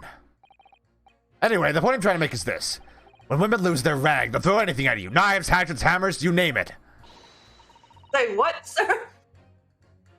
Mr. Naruhodo, you mustn't think that all women are so short-tempered and unrefined. No, I wasn't thinking that. Throwing household objects at people is, well, it's so uncivilized. What about throwing people? At least attack with honor, using a bow or the like. What? Attack? Who are you going to attack? Never mind. Anyway, this man's words. Don't you worry. Don't think about it. It'd be rather significant, I think. Alright, we'll come back to the bow and arrow thing later, if I dare. Alright, this is incredibly important. He means against Van Zeeks. He's across the courtroom. Yeah. I think that would be efficient. Those two statements clearly have a deeply significant connection. Good grief. You mean they don't contradict each other? Explain, counsel, at once. Juror number 2, do you think perhaps that this could be one such novel alternative? Oh my, whatever do you mean? An alternative explanation as to how the victim was stabbed in the back. What are you talking about? We've demonstrated that the fourth book, The Lion's Pride, that was found at the scene of the crime, originated in Mr. Garrideb's room on the top floor of his house. Therefore, it's equally possible that some other object besides the book could have found its way from the Garrideb household to the street below. What's that now? After all, Mrs. Garrideb could have thrown any number of different objects at her husband. Isn't that right, juror number 4? What are you doing now, you little beanpole? I'm beginning to think You that... twig bitch. Ever since the true origins of this book came to light, perhaps she's had a feeling this might be what happened. Now you listen here, you Eastern Gala. As the foreman of this jury, I demand a straight answer. You give us this yarn about some other object making its way out of the house, but what? What is it? I can tell you occasionally notice that you're veering into JFK and adjust. It's hard not to. It's really good. Jim from GX. I'm really taking a big gamble here. That was a bold accusation to make, but I haven't any real evidence to back it up. Yeah, the problem is Jim is so smooth and cool, and this guy's really gruff and Yeah. grumbly. But I'm certain that at the very least this warrants further investigation. I'm trying to do like. Do you know who Jim is? No, It's from GX. I don't. He's from Yu-Gi-Oh! And he has a pet crocodile. Wait, are you telling me Yeah. that there's a character from Yu-Gi-Oh? Yeah. There's a character in Yu-Gi-Oh! I know, it's crazy. What the fuck? I thought it was a card game. I'm Alright. basically just trying to do an impression of a bogan like Violet taught me. Yeah. Yeah. Alright, Mr. Foreman, I'll try to explain the defense's theory. The other object that found its way from the Garrideb household to the scene of the crime was... Juror number 4, Mrs. Garrideb. He was the object. What now? Yeah, she flung herself out the window. I must apologize in advance for this. But I need you to confirm something else for the court. This knife. Have you ever seen this knife before? Good lord, counsel! What on earth are you doing? That's the weapon that was launched into the victim's back, man! It sure was, wasn't it? Pull rope like him through the window. Like a missile. Yeah. My lord, remember that when the victim was attacked, Mr. and Mrs. Garrideb were in the throes of an argument. Mrs. Garrideb was hurling anything she could at her husband, who'd been backed up against the window. A window that had been opened to clear the smoke, and through which a book sailed to land at the crime scene. You can't seriously believe that. The book was found in the victim's grasp. Are you saying that it flew out of the window and across the street to land neatly in her hand? Huh. Even my missus hasn't got an aim like that. Yes, I admit there are many details we don't yet understand. But that's the point. That's precisely why we must not allow this trial to end. Not right now. Oh my. Mrs. Garrideb, your answer, please. Have you seen this knife before or not? Oh! You lie, it's perjury. Oh, she died. We threw the knife at her. You're going to jail. My lord. My lord, I wish to change my decision. I'm a woman of my word, after all. Thank you, madam. Yes, I agree. I certainly didn't see this coming, but I just don't think it would be right for this trial to come to an end now with so many unanswered questions. Mr. Foreman. I'd have to agree. Not that anything that Granny did in mind. Yes, you know what? Oh, I fucking skipped that by mistake.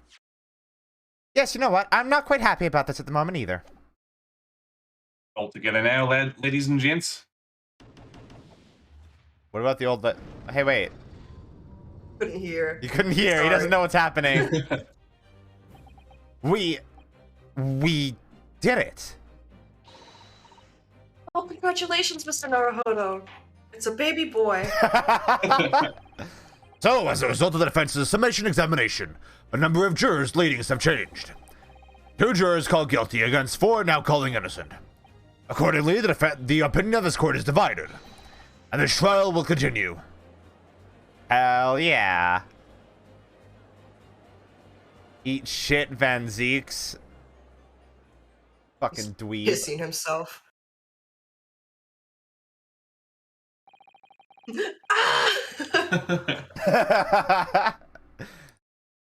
Now then, Lord Van Zeeks, how does the prosecution wish to proceed?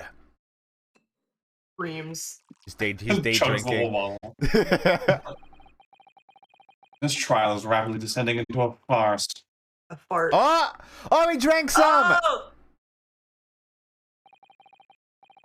Like a corked wine, the first few sips are bitter enough. Well, This wine is shit. at least he actually. had some. But what follows is so repugnant, good for nothing save the gutter.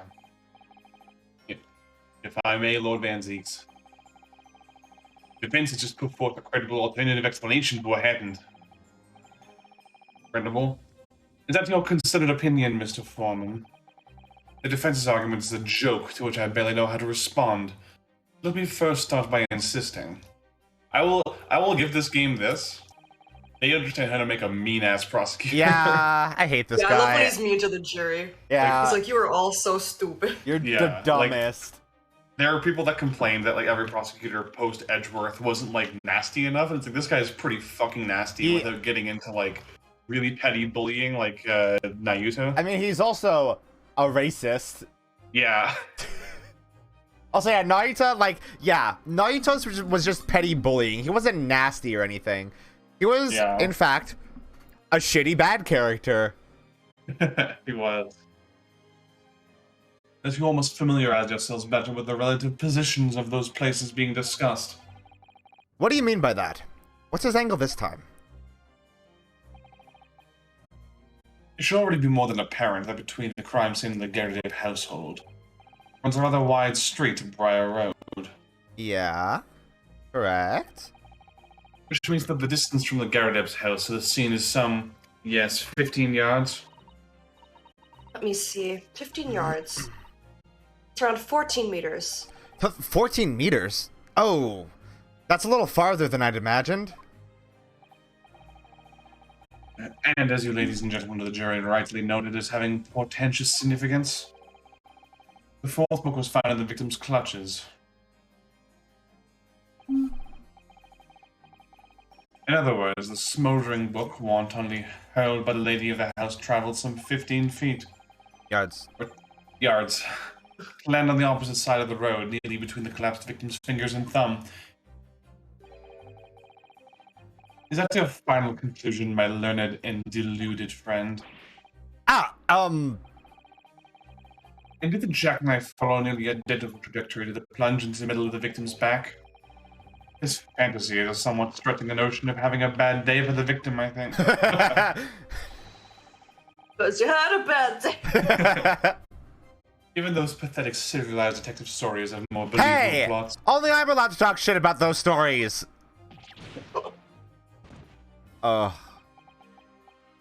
There's nothing I can say to that. That prosecutor loves the sound of his own voice. Mr. Sato. You realize detective stories are pathetic, are they? How dare he? Oh, that's what you take umbrage with. Okay. Maybe let's pick our battles here. My lord, might I be allowed to speak? I should know to start something. No, shut up. As judicial assistant, you may speak for the defense. Yes, go ahead. The prosecution may consider the idea a fantasy. What the defense has postulated was believable enough to persuade the jury to change its leaning. And as such, the court has a duty to explore this alternative explanation as thoroughly as possible. Get wrecked, idiot. Very commanding performance, huh? I like it when he's quiet. I That's right, also like bitch. when he's quiet. Stop. He's hotter when he's quiet. He's sexier when he's not racist. To that end, Like Date. I don't think Dante was a racist. No, Date is hotter when he's quiet. Oh. okay. We were all concerned. Juror number 4, Mrs. Joan Garrideb, must be called to testify and submit to cross-examination. Saints alive! A cross-examination of a juror! Fuck She was at yeah! the scene of the crime. Order! Well, this is highly irregular. It is unprecedented for a member of the jury to be summoned to the witness stand.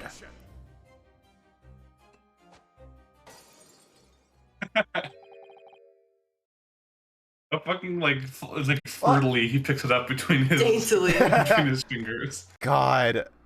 And unnecessary. Lord Van Zeeks. There are already witnesses in the stand whose testimony the defense may further cross-examine. My learned friend's farcical theory has any truth to it. Stop saying farts. And both a burning book and a jackknife must have flown through the sky before this couple's eyes.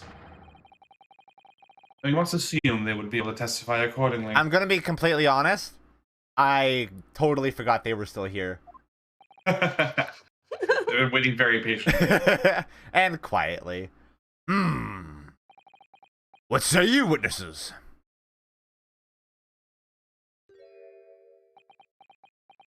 What? Yes, sir. Constable Rowley beat reporting for duty, sir. Well. Good morning, officer. Sorry for dozing until now, sir. I haven't slept for a month on account of a villain who's appeared on my beat, sir. What? Oh, they are so heroic, these London bobbies. Patricia, my darling, I've been neglecting you, but no more. Oh, Rowley, my hero, you make me swoon. Get a room. Very well. I hereby reject the defense's request. Oh. And order the witnesses in the stand to testify again. State forthwith before the court any details pertaining to the defense's alternative explanation of events. Yes, sir. Okay.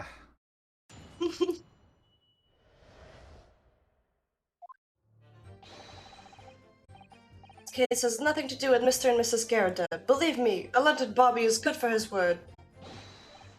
You see, sir, the windows on top of the floor and on the top floor of the Garrett house are the top hinged casements. Huh. Obviously, if anything had been thrown out of the window, we would have seen it. I did leave the scene to go and fetch help, and my trusty Rowley was there to make sure nothing was disturbed. He was asleep!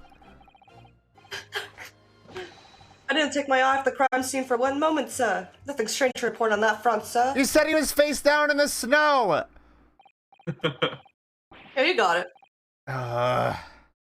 Well, this is quite startling. Top hinged casement windows. That detail was off in the police report, Constable. You're fired. Yes, sorry about that. I must have been a little drowsy.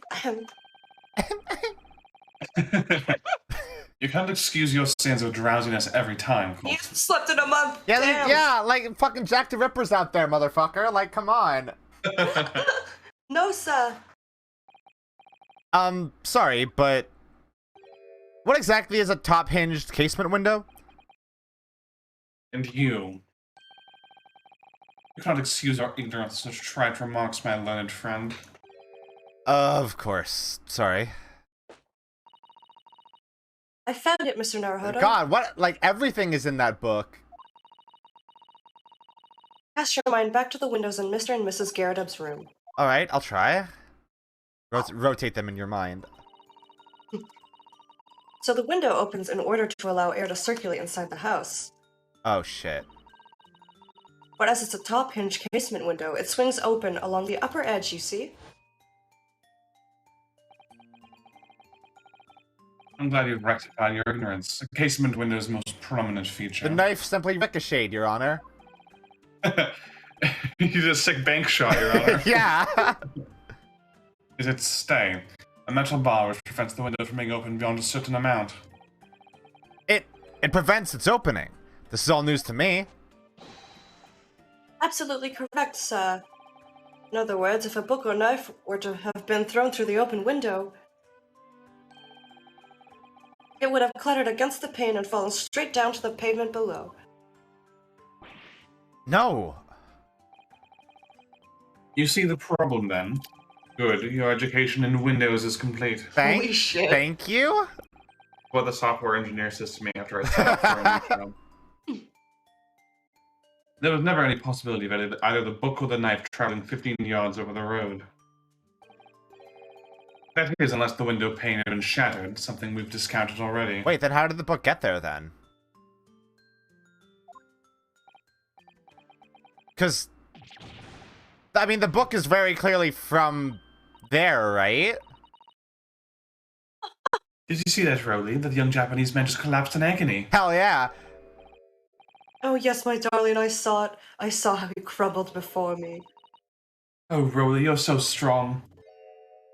He's fucking dead. I hate this place. How is this happening? I haven't even started the cross-examination yet, and already my argument's been destroyed. Like, Pat's pussy later. What? Okay. It's me, Rolly. Rolly would be too fucking tired to destroy that pussy. She can do it herself.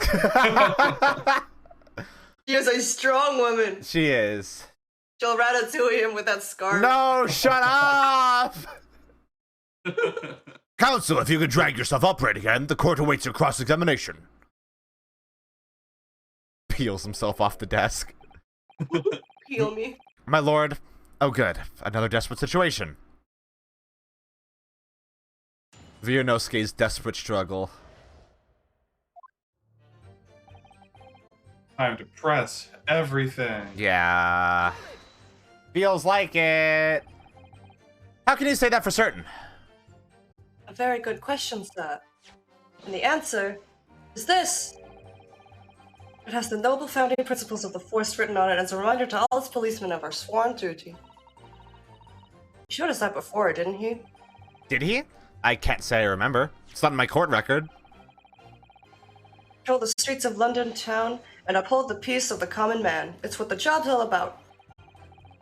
That is why I can stand here today beside my long-suffering wife and tell you Bob is good for his word. What do you mean long-suffering? While rubbing my tired eyes admittedly, sir. Oh, Rowley, you're so manly. Of course I am, my darling Patricia. Oh, Pat. Oh, Rowley. Oh, brother. No, none of this is what I meant. I meant, how can you say for certain that this case has nothing to do with Mr. and Mrs. Garrett?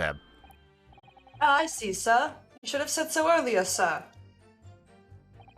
Yes, well, so could you answer the question? That was a waste of time then. Absolutely, sir. I will answer it to the fullest of my abilities, sir. There's a surprising reason why Mr. and Mrs. Garrett's domestic dispute can't be related to this case. Before I get into that, sir, just one thing. Yes? I'd very much like you and all your countrymen to understand the great British institution of Scotland Yard. So I hope you'll take back some tales of us London bobbies and how we uphold our guiding principles. He wants to be a viral sensation in Japan. I wasn't planning on going back just yet. I've only just arrived here. And to that end, sir, I'd be happy to lend you my warrant card for your perusal. Thank you for letting me look at it. But I must warn you, you won't be able to get through it without shedding a few tears. Thank you. I'll try. Okay. Well, I should look at this. This is new evidence. A policeman will strive to preserve the peace within his allotted beat. A patrolling officer is expected to walk 20 miles around his beat every day for the furtherance of community relations. Any crimes fall under the jurisdiction of the beat in which they are discovered. When a crime is discovered on his beat, a policeman must assist with initial investigations and help detectives.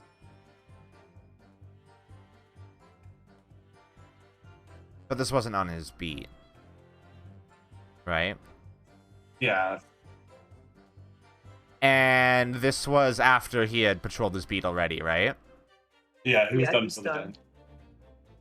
done. Okay. Sure. Useless. I don't see how that's relevant, but okay. Keep on pressing. By which you mean they don't open fully, is that correct? Yes, sir. We're just there to allow a bit of air through the house, you see. So they're restricted as to how much they open. And therefore, anything thrown out the window from inside the room would simply strike the pane and fall to the street directly below. For clarity, allow me to mark the map. Yeah. Looking at titties again. Thanks, man. Here is the location where objects would have fallen. Thanks. I couldn't have figured that out myself. Yes. Directly opposite the scene of the crime on the other side of the rather wide road. Would it have been so hard for somebody to mention this top hinged casement thing before? Well, I have another question for you, Constable. What would that be, sir? How do you even know? Why would you have any idea what sort of windows Mr. and Mrs. Garrett's house is furnished with? Oh, well, sir. It's very simple.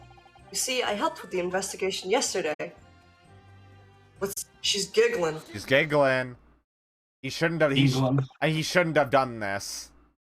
Do you have something to add, Mrs. Beat?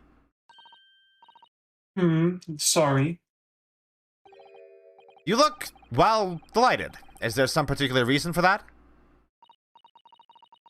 Oh, I was just remembering, that's all. We really were so lucky. Lucky? What do you mean? Well, of course I feel terrible for the poor woman who was attacked. Don't misunderstand me, please. We were just so lucky it didn't happen on Rowley's beat. It was so close, you see. Oh, I hadn't realized. Oh yes, that's Street, Briar Road. That's the boundary between Rowley's beat and the next one. Isn't that right, my love?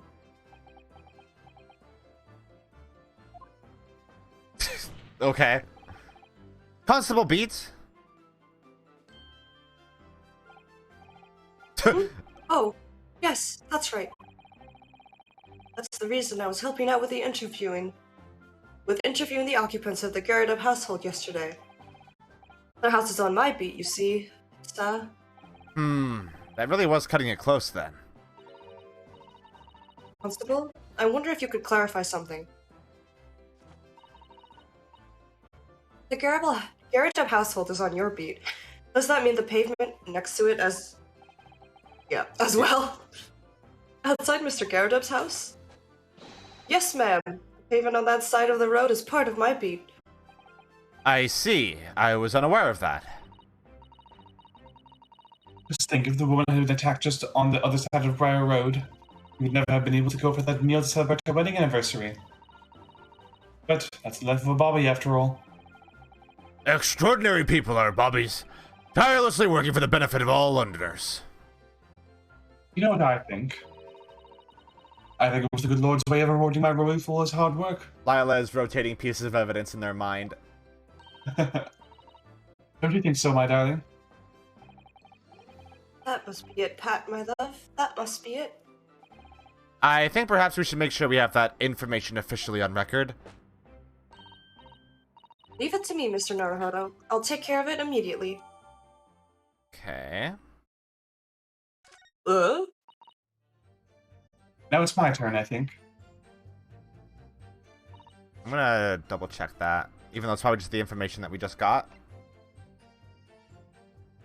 Wait. Reporting officer, Rolly Beat. Huh? I just updated the description, I guess. Yeah, it's at east side, I think. The pavement where the victim was found lies just outside Constable Beat's beat. I hate that. The border of which runs down the middle of Briar Road. Okay. I guess just keep pressing for now. Yeah. But according to my notes here, the sun had gone down already and it was dark. Oh, but really I was strolling along, gazing at the night sky and for a lucky star. Sorry? It's an anime we're quite fond of. God. You follow Out of Touch Tuesdays on Twitter? No. I hated the main character of that anime so much. Star that will guide us to eternal happiness. Can it guide you to answer the question? The flaming book had cut across the sky in front of us. It would have lit up like a shooting star. If I'd seen a shooting star, I would have made a wish upon it. I'd probably be an inspector, I would have said. 3 times at least. Or, what with the smog and everything, we couldn't actually see any stars.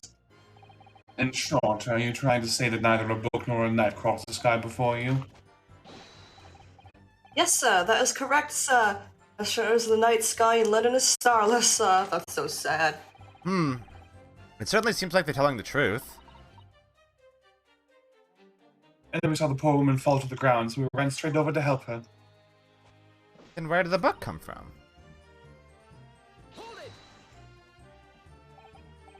Yes, you said that you went to a nearby police box to fetch another officer, is that right? That's right, yes. If it had been a Rowley's beat, I would have known exactly where I was going, of course. Don't feel bad, my love. You can't be expected to know the location of every police box on every beat. The Rowley told me the way, only I sort of got a little lost on the way. Asher, my darling, that's why I love you. Your terrible sense of direction is bewitching to me. I was married to Zorro from One Piece. God. Oh, Pat. Oh, Rowley. Oh, please. He literally did the joke I already did. You and Janet Sue have a mind link. We do. So I suppose I was gone for about 15 minutes. But like I said, my Rowley was at the scene the whole time, making sure that nothing was disturbed. I was off duty at the time, of course, but a true Bobby is never really off duty, sir.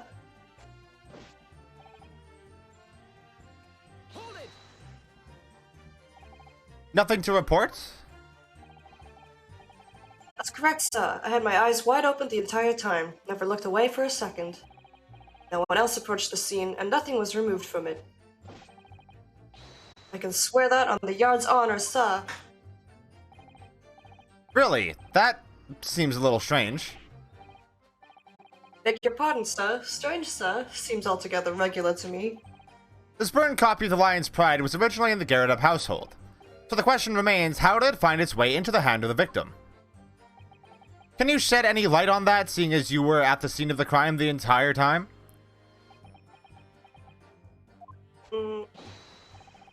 Aha! Could it be a different copy, sir? One that just happened to be burnt as well? Even if that were possible, why would the victim have been gripping a book like that in her hand?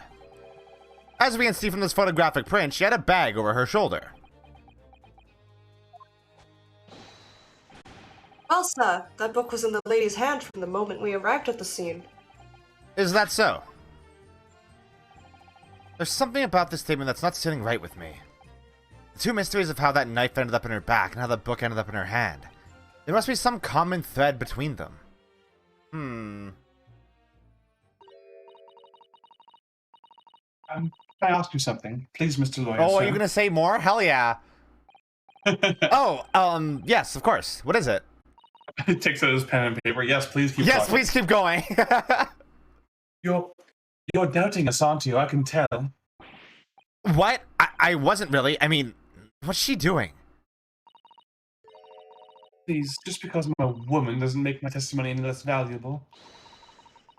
You might have seen me as the wife of a policeman, but I'm a woman of my word, I am. I really don't remember ever suggesting that I doubted you. No excuses, I don't want to hear it. My voice will be heard. My lord, as we speak, won't you? He's fucking dying. Yes, Mrs. Beat, I'll allow you to supplement your testimony if you so desire. Ben Seeks is over here like, God, don't. Sometimes the path of least resistance is the sage one. That was a very loud mutter. I heard that. A Japanese man thinks a policeman's wife's word counts for nothing, does he? Well, watch out, sir. I might live to get away with something like that, but my Rowley won't. Duly Fucking noted, kill you. Mrs. Beat. Please, I humbly ask you to continue. I'll take out the gat again. No! What could she possibly be about to say, I wonder? You know what's really interesting? Hmm.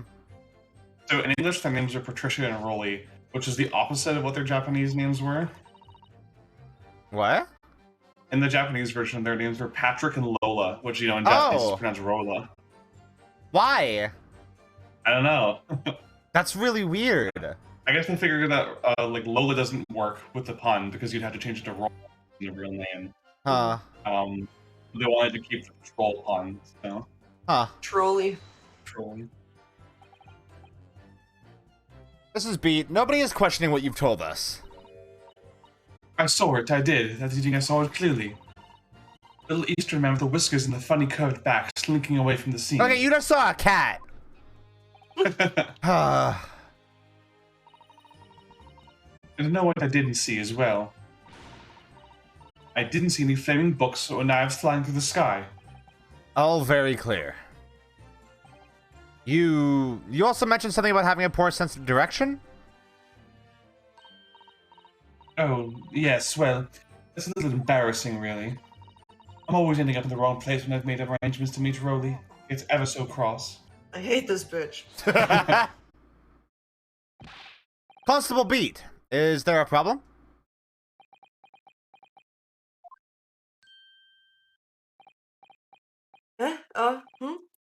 No, sir. No problem, sir.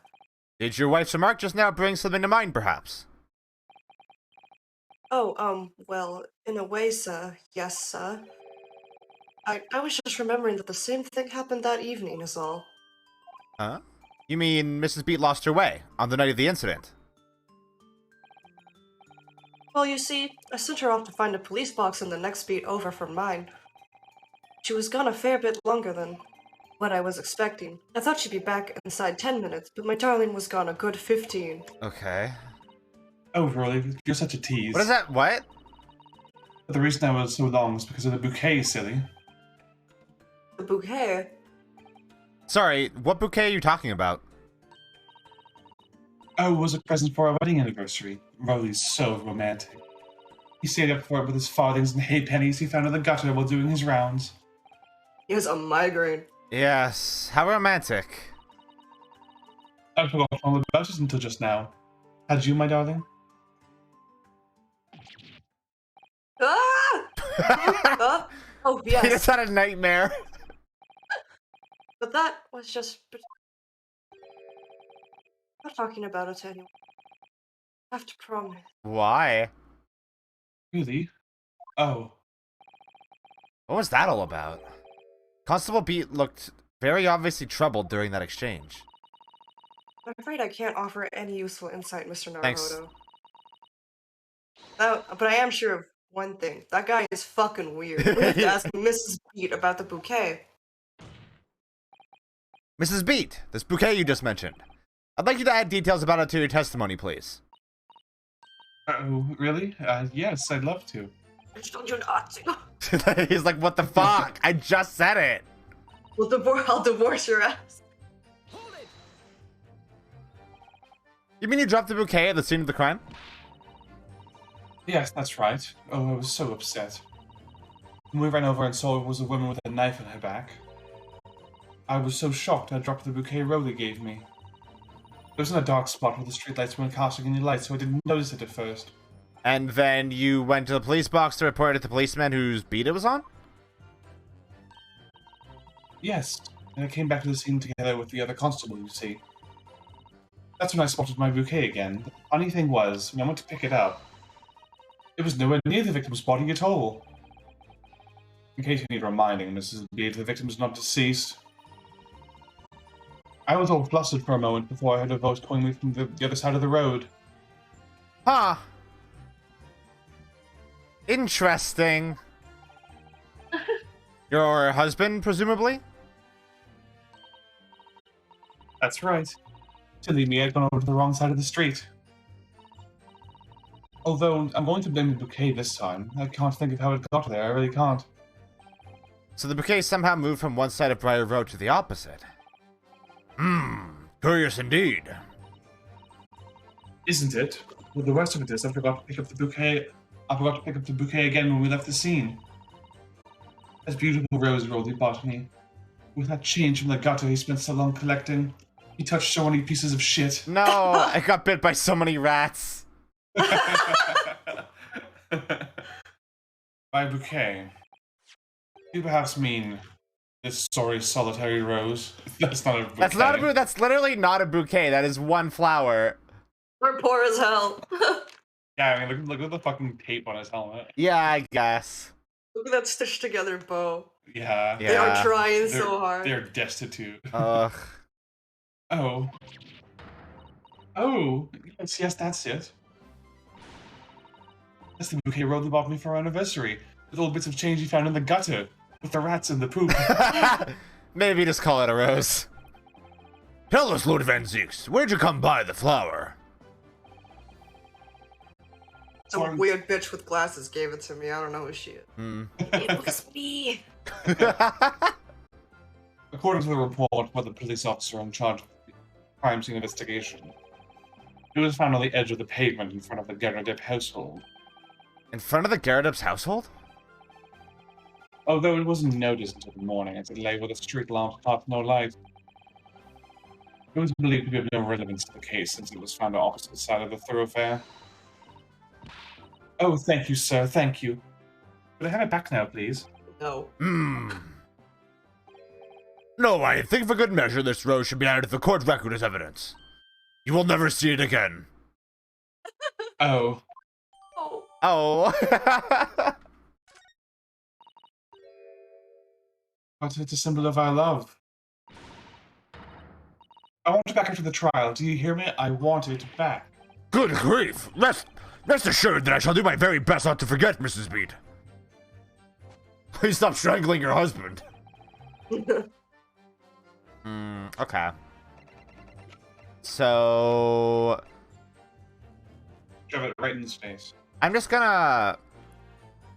Okay, let's think for a second. So, this explains things a little bit, right? So if the flower was dropped on this side of the street, right? Yeah. Probably, I don't know, probably somewhere over here. In an alley somewhere. Then that means the body would be over here too, right? Which would then explain how the book and the knife would have found their way anywhere near the victim. And so then she was moved after the fact, but I guess we don't know why the fuck that would have happened. That's... Yeah, I think what's critical is he said he saw nothing out of the ordinary, but like they moved her. Yeah, a rose levitating across the street would be weird. Yeah. Objection. You claim, Constable Beat, that there was nothing to report in the 15 or so minutes you were guarding the scene. But that cannot be. You sleeping? What do you mean to say? In your testimony just now, Mrs. Beat, you explained to the court that when you arrived back at the scene of the crime with the policeman assigned to the beat, the bouquet you had dropped to the victim's side was no longer anywhere nearby. Yes, on the opposite side of Fire Road to where the victim was attacked. Considering the size of that meager bouquet of a single sorry bloom can so be described, no doubt it was blown in the wind across the street back into the gutter where it belongs. Damn, man! Meager? But if that were the case, why did Constable Beat not testify to the fact?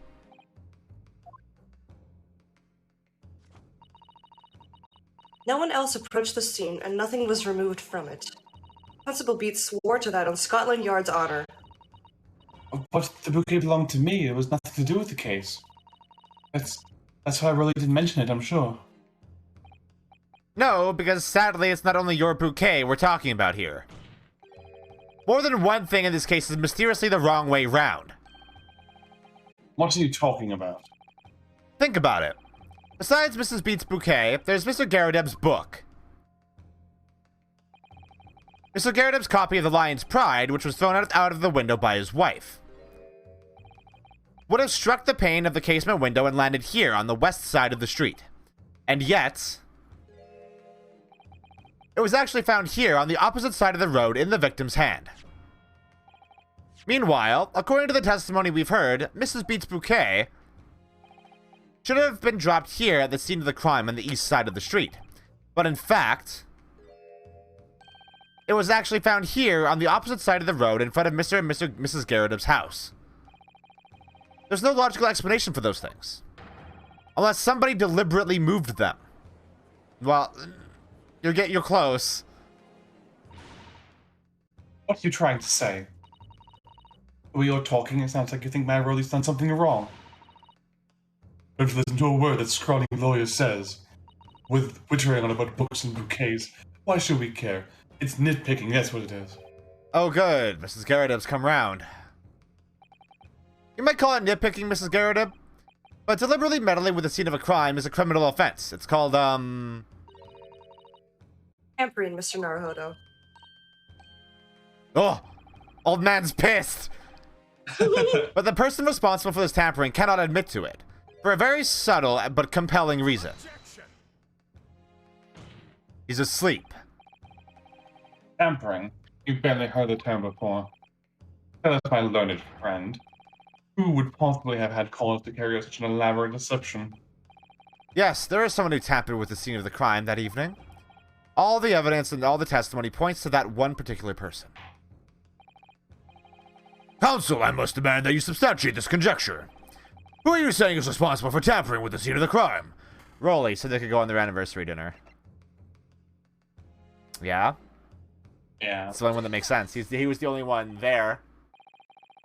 Obviously, there's only one person it could have been. Constable Rolly Beat, it was you. What? A policeman? A member of Scotland Yard? What nonsense. Why would my Rolly do something like that? There's no one straighter than my husband. No one more heterosexual. No Bobby works more tirelessly than he. Mrs. Beat, you said in your testimony that your husband asked you to go to a nearby police box to fetch the officer on duty. The 15 minutes that you were absent from the scene is the only opportunity anyone had to tamper with it. I'm making it up. It's all nonsense. It's all lies. What about that Japanese man with the whiskers? I bet it was him. He did it. If that was true, Constable Beat would have seen him do it. Oh. And forgive me for pointing it out, but when you had dropped your bouquet, Mrs. Beat, it was after the defendant had fled the scene. Oh. Well, well. Objection. First you make accusations with the landlord and his wife, and now you incriminate a policeman as well. Hell yeah, I do! It's easy. It's super easy. But your accusations lack one very important thing. You claim the crime scene was tampered with. There was only one reason anyone would commit such a reckless crime, to hide something. That's right, he's right. But my husband and I just happened to be there. So why would we have anything to hide? It doesn't make sense. You've offered no more motive for this alleged tampering. And until you do, your accusations are nothing but empty threats. Constable Beat had a very good reason for wanting to tamper with the scene of the crime. That's the key to this entire affair. Key to all of this. Mr. Naruhodo, have you managed to solve this mystery? Counsel, you have made a very serious accusation against a London police officer. If you are mistaken, I'm sure I need not point out that your reputation as a lawyer will be irrevocably damaged. With that stark warning in mind, you will now explain to the court the motive for this alleged tampering. Yes, my lord.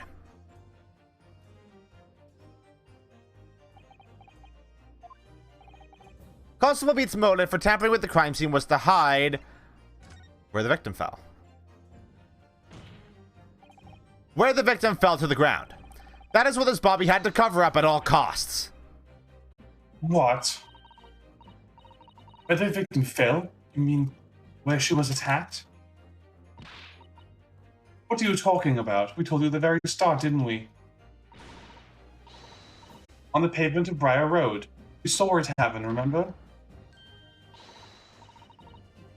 It was right here, as if anyone didn't already know. That's certainly what everyone has been led to believe. But in fact, that isn't where the victim was stabbed at all. What? What? What? Your husband gaslit you, ma'am. I'm beginning to wonder where this tumultuous trial will end, Counsel. That's your assertion that the court is dying to know my Nipponese friend. Where are you proposing that the crime actually took place that evening? Here. over here. But that's... On the opposite side of the road? I don't understand. On the evening in question, Mr. Garadev's book fell directly down from the open window above, and your bouquet, Mrs. B, never moved at all. What did move was the scene of the crime itself. Good gracious! Objection! Perhaps you haven't been listening to the ample testimony the court has heard. But these witnesses both saw the moment the attack took place. That's right, I saw it. With my very own eyes. It was 5 o'clock in the evening and already dark. There was the typical London fog on the ground. When you saw the incident unfold and ran to the victim's aid, that was actually on the west side of Briar Road. No, that's not true. It can't have been. Rolly is dead. Constable Beat then arranged for you to be absent for a while by sending you for help. And during the 15 minutes you were away, he transplanted the crime scene. He moved all the things shown in this print, the victim herself, the 4 books. He moved everything, in fact, to the pavement on the east side of Briar Road. Extraordinary. But the constable overlooked one thing. What did he overlook? The bouquet, I presume. Exactly. Prosecution told the court just a few minutes ago about the discovery of the rose bouquet. Lord Van Zieg said it wasn't noticed until the morning, as it lay where the street lamps cast no light. Yes, it couldn't be seen in the dark, obviously. Which is why it was only the bouquet that was found in its original position on the pavement on the west side of Briar Road. And that is the defense's theory about what really happened that evening. How do you respond? Constable Rolly Beat. I'm gonna pop his blicky out, I know it.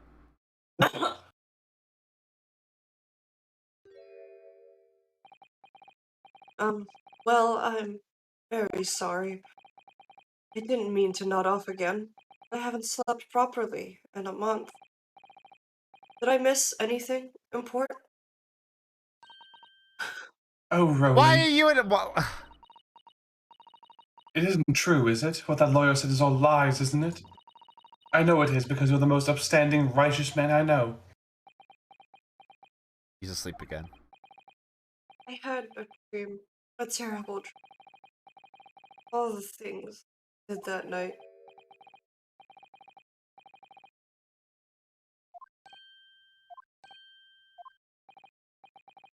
It seems... It wasn't a dream at all. Good golly! Order! What on earth is the meaning of all this? Oh, Rolly, why? Why would you do something like this? Moving a corpse is a criminal offense. Okay, isn't first of it? all, she's not dead. Spaghetti. Wishing the victim dead should be one too. Constable, explain yourself. Why would you do this? As a respected member of Scotland Yard, your duty is to protect the good people of London Town. I can't say, sir. What? I really am ever so sorry about all. For damaging the Yard's reputation, for everything. I have a possible explanation for why, on that particular evening, Constable Beat felt compelled to move the scene of the crime. I can think of one reason. What? How could you possibly know? You, a foreigner, presuming to understand the mind of a Scotland Yard policeman. It's not hard. And yet, Lord Van Zieg, it is this foreigner who has uncovered the startling truth of the matter thus far. Bear Bitch. horns. I believe it would be beneficial to the court to hear this extraordinary young lawyer's theory. Counsel for the defense, if you please. Yes, my lord. Now then, I think you'd better show us some evidence. At once, my lord. England, Japan, it makes no difference where you come from. Human emotions are the same. And I think I have a fairly good idea of the feelings behind this man's actions. What gives away the motive for Constable Beat's unthinkable actions? Okay. I mean... I guess instead of thinking about why he moved the body, think what would happen if he didn't move it. Yeah, so the warrant card. Yeah. He'd be stuck there investigating what happened. I realize that I'm a foreigner in this land, and I've only just arrived from Japan, which is why all this information about London's so-called bobbies is completely new to me. I've learned that, though honorable, patrolling the beat is the most demanding work in the world, for example. Keeping the peace, looking after the citizens on his beat in all kinds of ways. There's no doubt that the young Bobby is charged with a great deal to do each day, certainly. But for Constable Beat, the day in question was special. Special? How? On account of this bouquet, my lord.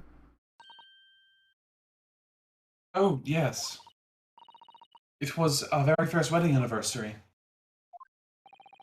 Constable Beat had worked so hard to be able to afford this simple gift for his wife, and was so looking forward to taking her out for a celebratory meal. When he and Mrs. Beat stumbled upon a crime along Briar Road. When he saw a shadowy figure through the fog collapse on the pavement ahead of him, what must have gone through the man's mind?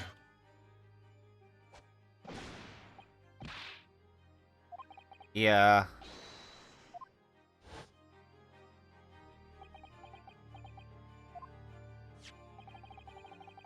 This is the warrant card the Constable Beat offered to lend to me earlier. Inside, among the rules for a patrolling policeman, it says, when a crime is discovered on his beat, a policeman must assist with initial investigations and help detectives. Aha! Constable Beat. Is that or is that not the reason why you moved the whole scene of the crime that day? Yes. Everything you said, it's all right. So that's it. It was all through the boundary of your beat. Oh. Exactly. To summarize, the incident actually occurred on Constable Beat's beat. Good gracious! Constable, do you realize the gravity of what you have done? First time since I became a copper that I'd ever cursed God. Stay close to me, Pat. The criminal could still be lurking somewhere. As we ran over to the scene, I had every intention of doing my duty as a police officer. We've got to report this to the station as quickly as possible. Then it dawned on me. I realized where we were, where the victim was lying, and what that meant for me. When a crime is discovered on his beat, a policeman must assist with the initial investigations and help detectives. Why here? Why did this have to happen here? Why tonight of all nights? Why? Charles.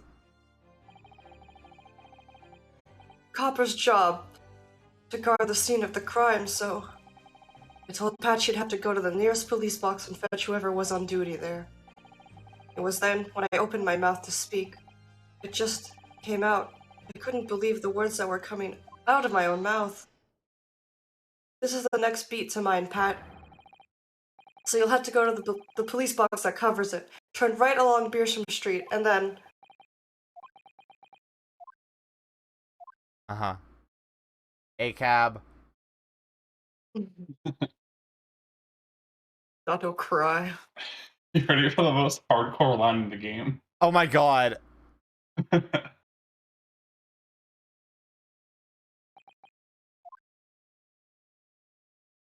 Oh. I'm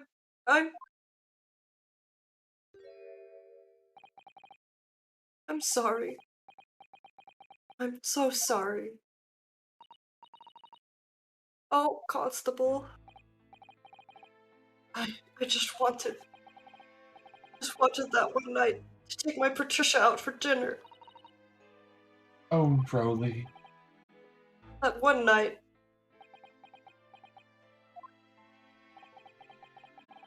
You knew that if the incident was on your beat, your evening consideration would be ruined. So you decided to move the entire crime scene outside your jurisdiction. Just across the street, to the east pavement of Briar Road, falls under the neighboring beat's care. Yeah, I thought. Well, I was sure the victim was dead, you see. I beg your pardon? Oh, of course he did. Otherwise, my Rolly would never have left the poor woman on the freezing cold pavement. Ah, I see your meaning now. God kept Jesus Christ! Holy shit! That's why. Why I missed the rose I bought for Pat. Oh no, Rolly, that was all my fault. I should never have dropped in such a dark place. I'm so sorry, Rolly. I mean, Lila, I don't think we're at the end of this case, considering we don't know who stabbed her. Yeah, honestly, I do feel a bit bad for him. Like, Yeah. if that was my anniversary, I'd probably do some fuck shit to stop Yeah. like to avoid having to work more I- after I already worked I like would've- 12 hours. I would have put the corpse in like a plastic tub of acid and melted it, probably. And can you tell While us, it gets back. Constable? While I gets back, I think, where's the corpse? I don't know. I don't know. What's the? Hungry. Why is the bathroom in such a mess? Don't worry about it. How many books did you move from the one side of the street of the road to the other in total? Oh. Or it was. Yes, sir. Definitely. 3 of them dropped by Mr. Natsume, and the 4th... Aw, babe, I love you. being the one that fell from the window upstairs in the Garrett household, of course. But what made you place that book in the victim's hand? When all the others were scattered haphazardly around, I mean. Oh, well, sir, that's because that's how I found it. How you found it? What do you mean? I love you, babe. When we first ran over to the scene, the victim was already holding the book. So, okay, wait. Did she throw the book, and then the lady bent over to pick it up, and then Mrs. Garrett threw the knife, and it just landed right in her fucking back? Big bank shots. So when I moved everything, I made sure it was still in her hand. when it landed in the back, it'd be like the Call of Duty like, no. Yeah. You're sure it was this book, The Lion's Pride, that the victim was holding? Oh, yes, sir. No doubt about it, sir. Interesting.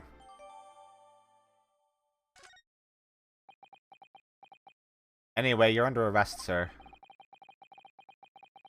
I thought it was an open and shut case at the time, you see. We're only the 2 people at the scene. Pat and me both saw it happen. However which way you looked at it, it had to be the fellow who ran off who'd done it, I thought. Couldn't see the harm, really. I didn't think moving it all over the road would make a jot of difference. I suppose this is it for me now. I've had it. Picks out his gun. No. No! My lord. Yes, Lord Van Zeeks. I believe that concluded the cross-examination of the witnesses. It sure does. Get him out of here. Constable, you may withdraw. Yes, sir! Mr. Prosecutor, sir. What will become of my Rolly? What will happen to him? Executed. For now, you are free to go home. The police will contact you in due course. Please, don't punish my husband. This was all my fault. Because I'm always moaning at him for coming home late. He's always moaning, alright. Even now, Pat. Fire. Died. All right then, my love. One last thing, Constable. Sir? Let this be a lesson to you. In a criminal investigation, every detail matters, however insignificant it may seem to you. Yes, sir. Have that lesson in your mind. Not as though you're gonna be a cop anymore, right? Never again make the mistake of tampering with the scene of a crime. He's not gonna Do we have that authority? He's not gonna still be a cop after this, right? Never again, sir? You mean to say... Leave, now. Trial's not yet over. What do you mean he's still gonna be a cop? Well, they've done worse. I guess. Yes, sir. He's gonna get gonna get a promoted. Well, quite a startling revelation, I must say. What was Just like that? that one line, it's like God, that must have been God punishing me for my sins. Yeah, it's so good. It's so metal. Whoever thought of a third party transplanting the entire scene of the crime like that? Indeed, my lord. Nevertheless, there are some immutable facts here. Principally, that the accused, Mr. Soseki Natsume, is the only person who could have possibly committed this crime. No. Yeah, that's true. They're clearly desperate for people That's to work true. this job. We need someone to light the lamps and sweep the trash. Because God. the cops do all of that shit. Ugh. No, I disagree.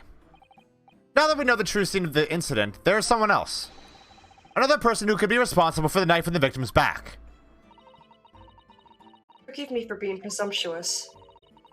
But I believe the prosecution is probably well aware of that possibility already. Get wrecked, idiot. Lord Van Zeeks, is this true? No! Jesus. Very well. Pee your pants, Van Zeeks. Name the person, if you will, and if further investigation is warranted. The prosecution has no objection to the trial continuing. You will name this other person who could have perpetrated the crime.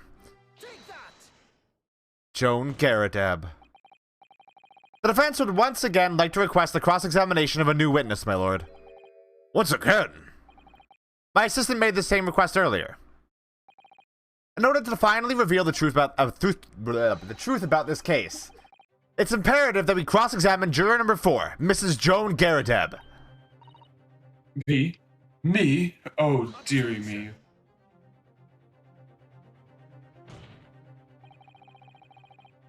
That request has already been denied. But the situation is very different now. Mrs. Garadeb, answer me this. What do you want now, you little toad? Jesus Christ. At the time of the incident, you were engaged in a violent argument with your husband, Mr. John Garadeb. In the course of the argument, a minor house fire was ignited. And to clear the smoke from the room, your husband opened a window that looks out over Briar Road. Well, what of it? You threw this book at your husband when he was cornered with his back against the window. Upon striking the pane of the top-hinged casement window, the book plummeted directly down, finding its way to what we now know to be the true scene of the incident. Yes, and as I said, what of it? During the argument, you were beside yourself with rage. As such, you threw not just books, but anything you could lay your hands on. So, let me ask you one more time, Mrs. Garadeb. This knife, the one removed from the victim's back. Have you really never laid eyes on it before? I mean, we can clearly tell that she has. I love how you've known that she's been involved for a long time. This entire case is just about getting her to the stand. Yeah. God. I don't recall it. Seriously? Am I supposed to remember everything I picked up and threw at my husband? Every deadly weapon? I would hope you would. And anyway, the man over there and all that regalia said members of the jury didn't testify, didn't he? Conveniently, yes. Insulted my outfit. No, I have no recollection of saying that at all. Juror number 4. Oh. Make no mistake. You jurors are not special in any way. You are not immune to the judicial process. Think you're special? If you know something with this knife, madam, let the truth come out. But that's just a common or garden knife. It could have come from anywhere. Didn't it literally have a lion on it? We have several like that at home. If one went missing, how would you expect me to know? What's that? Are you joking? What are you saying? Please, Mrs. Garadeb. Hello? Oh. I refuse to believe all this nonsense. I couldn't bear the thought that I'd injured someone. Do you hear? I couldn't bear it. Oh, the poor woman. So, yes, I want evidence. I want to see hard evidence if you're going to insist on this being my fault.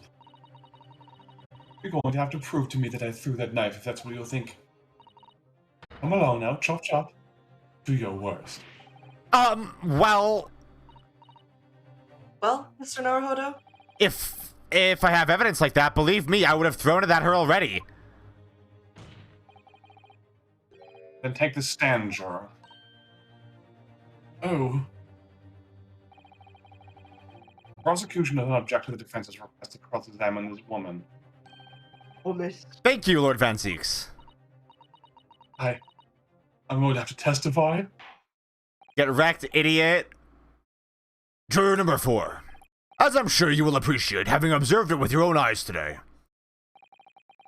Witness testimony can lead to the most extraordinary truths being unearthed. Truths of which the witnesses themselves may not even have been aware. Oh, dearie me. So I demand your full and adulterated testimony, Mrs. Garadeb. And mark my words, in this court of law today, we shall extract the truth. Do you concur, counsels? Certainly, my lord. Oh,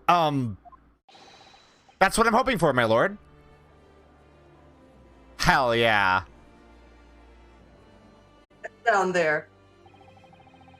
This is such a strange feeling. For the first time since arriving in this country, it actually feels real. He's so mad. I'm here, in the Old Bailey, and I'm a lawyer. Finally feels it. Okay, we should take a break. Gotcha. That seems Wait, like a good wait. time to do it. Yeah. Yeah. Hold on. We should do a save too. All right, we'll be back, and then we're gonna cross-examine the jiggliest witness that we have ever seen.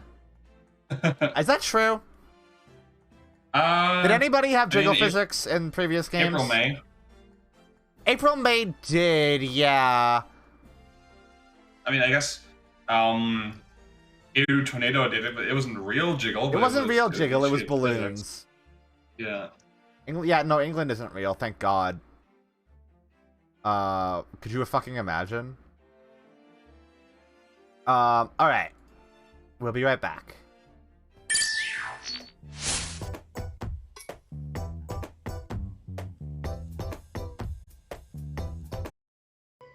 I am back.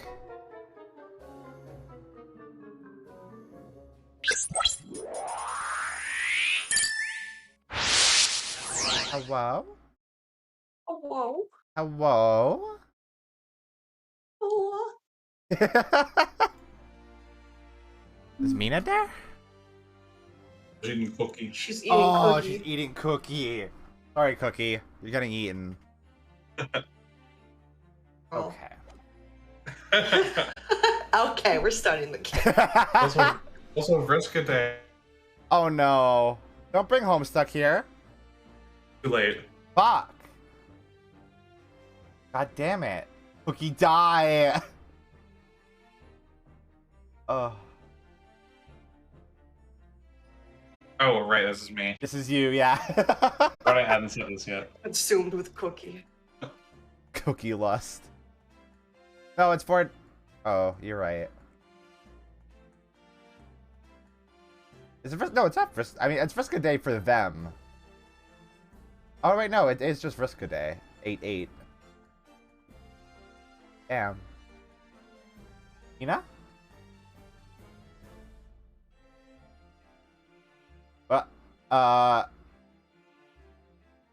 Mina? Mina die? I think Mina die.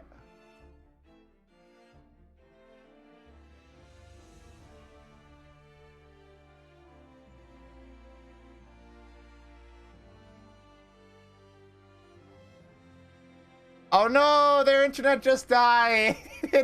Cookie killed Mina. Oh, whoa, Cardinal Sinful. I like how Lila said it's also Vora Day and you immediately showed up.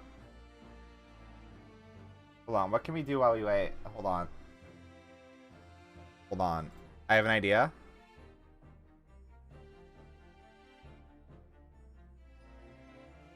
I have an idea.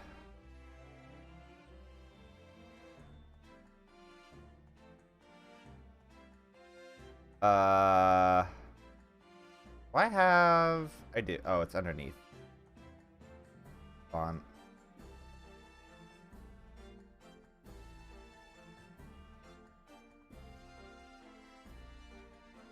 Where is it? Hello? There. Hey, look at this.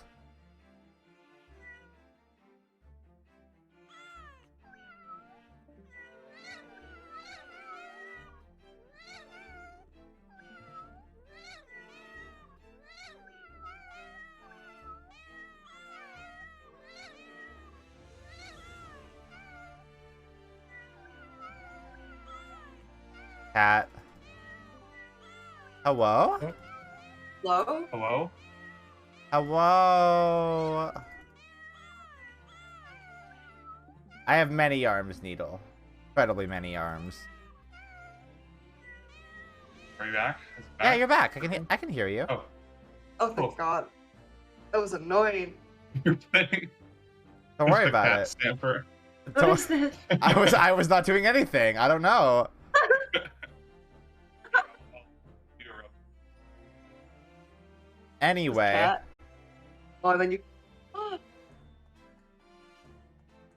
you know, you need to say this line. I know, sorry, I'm showing I can see the cat thing. Oh, okay.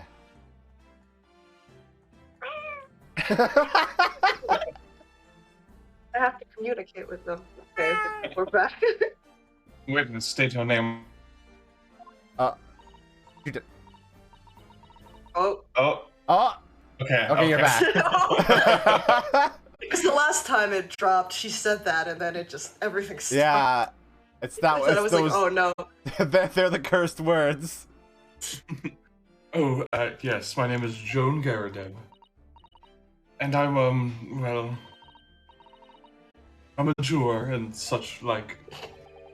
It sounds like even she doesn't know if she's a housewife or a maid or what anymore. Crisis. The court has decided your testimony is required in order to clarify matters in this case. Do you understand, madam? Yes, my lord. Don't tell the court everything that took place in your household in the evening in question. And I warn you, don't attempt to hide the truth. Oh, dearie me. Oh my Oh, gosh. she's jiggling. Shut up, Jody. Nothing to worry about now. Oh, he's here. It's metal. Yeah. Oh, I didn't know you were here, John. Here for my girl. Hell yeah. So told me you were in the room that day. Old thing wasn't.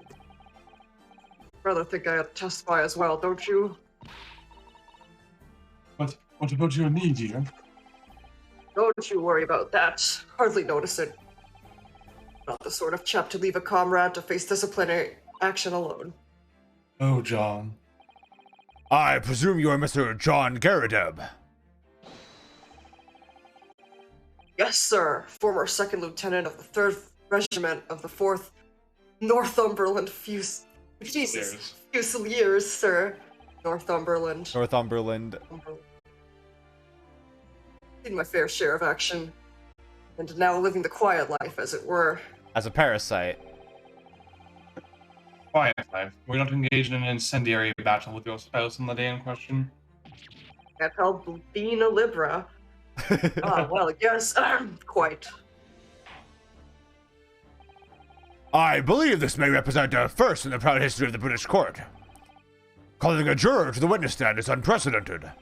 However, the court will hear your testimony now, juror number 4, and that of your husband. You will recount clearly and concisely the events in your home at the time of the incident in question. What? Okay. The Battle of Garadeb. Yes, on the day you're referring to. The wife and I did have a bit of a skirmish. Can't recall the reason now. Knocked a candlestick over and set fire to the carpet. Soon had it out, though, and got the window open. Meanwhile, I was picking up whatever I could throw at him. Plenty of knives around our place. Can't say I noticed if 1 or 2 went missing, I'm afraid. That dolly thing was in the victim's back. And the victim's back really was one of ours. You'll have a job providing it, I think. I think. It sounds as though it was quite the battlefield in your household that evening. She's eating cookie again. She's eating cookie! Guilty of eating cookie! Go to jail! No, spare me. Although, an entirely one-sided assault, it seems. The enemy caught us on the hop, sir. Had no choice but to dig in and take defensive measures. To be honest, the enemy had kept shelling us for another minute, we'd have been toast. He would have died. Of course, a veteran such as myself. Back tonight is only too aware that on every battlefield, you're just a gnat's whisker away. A gnat's whisker from death at any moment. Are we still talking about a marital quarrel here? Well, I must say I'm dubious that this testimony will shed any light on the origins of this jackknife. Combat one focus narrow so that the surroundings are barely noticed. These witnesses may not be able to offer anything more than they have testified already. This may be a dead end. Shut up. Ben Seeks may well be right. Well, whatever the chances, we only have this last cross-examination to uncover the truth, Mr. Naruhodo. Yes, I'm afraid so. I'm just noticing that we haven't seen Kefka again. That's weird. Sleep. Anyway. Very well, counsel. Begin your cross-examination. Maybe he's relevant to a different case. Okay. I should just press everything, I think. The reason is what you told us yesterday, I believe. Yes, that's right. If I remember correctly, it all started because of a note that was tucked into the pages of a book belonging to Mr. Garadeb. A rather passionate note, in fact. But Mrs. Garadeb found the note, discovering her husband's little secret. And she gave him a mighty number of slaps across the face for it, too. She's smiling. She loves it. Marital abuse happened here. Smiles. What a sordid state of affairs. Hell on earth. I say, when a chap says he can't recall such things, it's a common decency not to drag it all up. Besides, half of it was wide of the mark anyway. He's scared. No, Mary is not one of the jurors. His wife was Like one of the his story. jurors. I don't know who Mary is.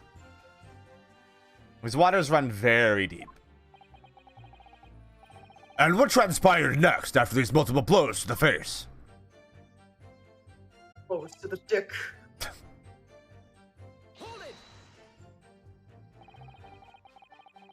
And the fire also spread to some items of furniture, didn't it? It's my armchair. Anything of mine, really. Just so happens there was some bathwater around that. Some gamer girl bathwater around that evening, so I sloshed that about to put it out. From Mary, of all places. Who figured? A most precarious situation you put yourself in. It's a 3-story townhouse on the west side of the street, where the water main isn't connected yet.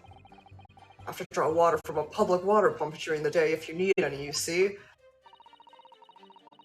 The auditor was moaning that I can't get any water at night. Although that little mustached Japanese man buys water in bottles, I believe. The defendant, Mr. Natsume, you mean? Water guy. Yes, he receives a stipend for his studies, from his home country. Can you imagine being able to brew a pot of tea at all hours? He's obviously very well off. Whoa. Have you actually seen the state of the man? I believe he uses all of his income to buy books. Well, anyway, the point is, I was able to douse the fire with water, fortunately enough.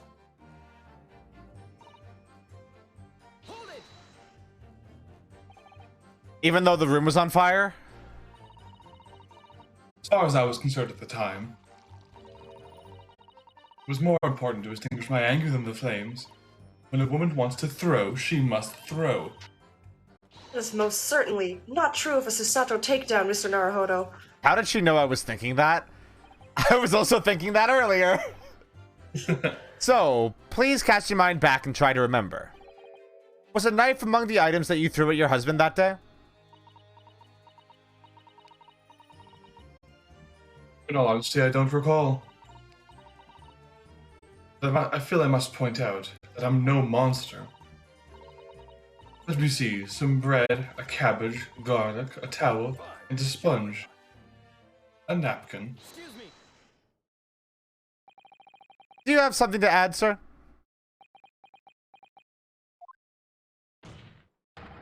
Mr. Garadeb. Shoot. Oh, sorry. I beg your pardon. Did your wife's remark just now bring something to mind? Significance, no. Just that the barrage of projectiles the old thing launched in my direction was somewhat more solid than she implies. Books, bricks, and the fire poker I see. Oh my god! Ouch! Brick at your husband's head. God! The woman's aim is uncanny. She landed a direct hit in every volley. That's his pipe! This is not a fight. Good grief, women, we're not at home now. This is a court of law. Oh, dearie me. Ever so sorry, dear. Divorce. What's she even doing with a teapot in here? Let her in with it. Honestly, John, I would never throw in such things at you, obviously. Well, take a look at this then. How do you suppose that happened, Your pipe, sir! My pipe! She kicked it so hard. Oh my I had god! this thing in my hand as usual at the time of the onslaught. Have to clean out one of her soft projectiles she did, yes. And when I went to pick the thing up, it was broken in two. I'd like to see a sponge do that sort of damage. I see, your pipe was broken. It was broken. Would have never been sent flying unless it was hit by something pretty solid. Anyway, I've managed to bandage the thing up for now. You want to exaggerate, aren't you, dear? Poor man. Gaslighting him. She's gaslighting him. I wonder what we should make of this account. It could be important. It never isn't. The defense believes Mr. Garadeb's remarks just now to be of great significance. This war veterans wars only tell us one thing. It's just crazy. Exactly. Real fiery wife. Oh, hold on. I can bring that back. I just like Al Casti's version more. Yeah. Very fiery wife and pipes as well as hearts may be broken. I'll break your pipe. No pipe to lay down anymore. God. Sentimental wisdom, perhaps, but hardly worthy of adding to the formal testimony. Indeed. Common sense, one might say. Might one? In that case, would you at least permit us to examine the pipe, sir? Hands down, man. Well, I don't see why not. Sling it. 50%. Oh, dearie me, there you go again, trying to ingratiate yourself with the young lady. He's gonna kill you He's again. toxic! Very well. The court will accept the gentleman's pipe as evidence. Thank you. Hope I didn't speak out of turn, Mr. Naruhodo. I was just feeling rather disappointed for you that your request was turned down. Oh, no, it's fine. Thanks to Susato-san, we have some new evidence to work with. We should examine it carefully. Well, thank you for that rebuttal, Mr. Garrideb. Now, if we can return to the crux of the matter. What can you tell the court about the knife used to attack the victim? I should look at the pipe. Got a chip in it. Bandaged. It looks to be in a sorry state with a bandage around it, doesn't it? But for some reason, it feels slightly ominous to me. Like it's trying to shout out a warning. Probably because it's the same blue as Mr. Garrideb's dressing gown. Yes, it must have considerable sentimental value to Mr. Garrideb. Even though he's gone to the trouble of repairing it like this. Either that, or he can't afford to replace it. Is it... Hello? What is he smoking? What is he smoking? What was he smoking? He's smoking metal. He's smoking a blade. Oh, something just twinkled inside the chamber of the pipe there. Yes, I saw it. It's stuck in there, I think. Let's turn it over and give it a shake. What's this? Tiny fragment of metal. The tip of a blade or something. The tip of a blade? Surely it couldn't be. What was he smoking? What was he cooking? Interesting. Interesting. This is the tiny piece of metal we found in the chamber of Mr. Garrideb's pipe. It looks like the tip of a blade or something. Literally said that. Yeah, no wait. Okay, there we go. Is something wrong, Mr. Naruhodo? I don't really know. There's just something niggling at me, but I can't quite put my finger on what it is. Perhaps in that case, it would be wise to examine some other pieces of evidence Oh, again. I wonder what I would have to examine again. It is a mystery. It's almost like, oh my god. Oh, look here, Mr. Naruhodo, just at the tip. I guess this isn't new. A small piece of the blade appears to be missing. Wait, part of it's missing? I could be wrong, but I've just got a feeling. You remember this? Oh, it's a tiny fragment of metal we found inside Mr. Garrideb's pipe. Yes, and just maybe... Oh my, it's a perfect fit. Somehow I just knew it. Oh, show us the piece going onto the knife. Yeah. Would have been satisfying. Okay. Did I present it here? Yeah, I think that's probably the best bet. Baby girl, I can prove it. Objection. Objection. Objection. Mr. Garrideb, could I ask you to take a good look at this, please? I can ask, but I can't see a bally thing. You can't? Call me Dead-Eyed Deb back in the regiment, of course. That was some time ago now. Even when I'm trying to enjoy a large print book by the fire these days. I struggle to tell a B from a D and a P from a Q, to be honest. Oh, he does. Dear me, it's rather wearing being asked about every other letter and every other word. Just read it. You must be very dizzy. You're not okay, that's offensive. That sucks, dude. Boo! What is that? A tiny scrap of metal? Yes, almost certainly from the tip of a blade. And what may appear at first to be just a tiny scrap is in fact a crucial piece of evidence. Interesting. And where did the defense come by this evidence? It was lodged in the chamber of Mr. Garrideb's pipe. My pipe, you say? By Jove, I wonder how that got there. And what precisely does this fragment of metal signify, Counsel? Are you suggesting that it is in some way related to the matter of the stabbing on Briar Road? Wake up. I am. A violent nod.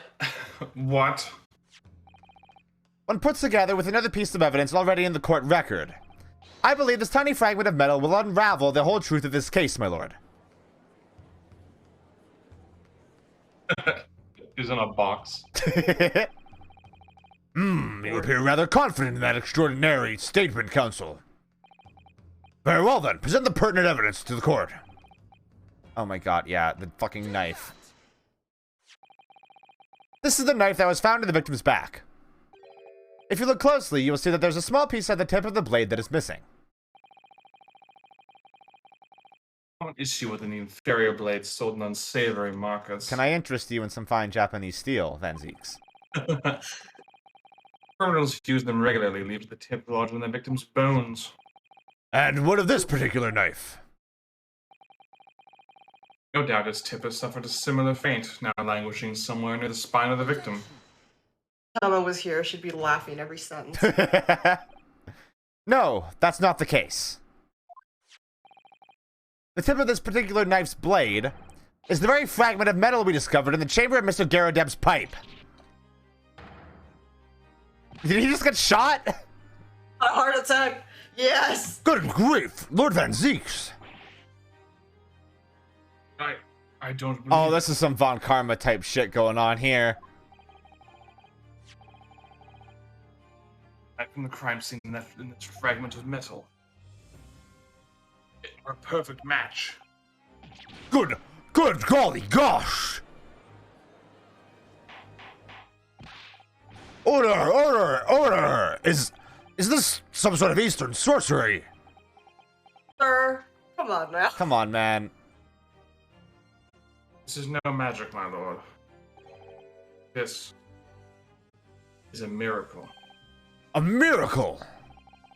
So Van Zeeks has figured it out, has he? Counsel, explain this extraordinary coincidence at once. Yes, my lord. The crucial point we have to ask ourselves here is when did the fragment of metal find its way inside Mr. Garodeb's pipe? Something that was clarified for us in the most recent witness testimony. Yeah, oh god, I definitely don't fucking need a recap of that. Oh.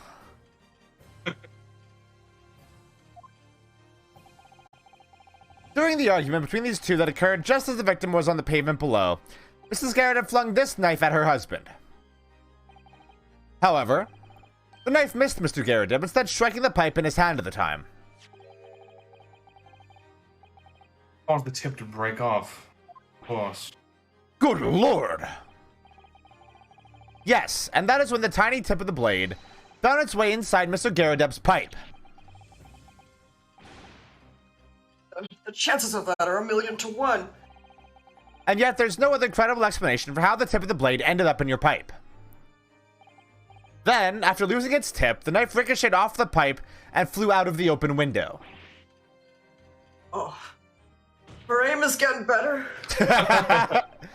In short, this knife, which fell from the window of the Garodeb's house, is the very same knife that struck the victim in the middle of the back on the street below.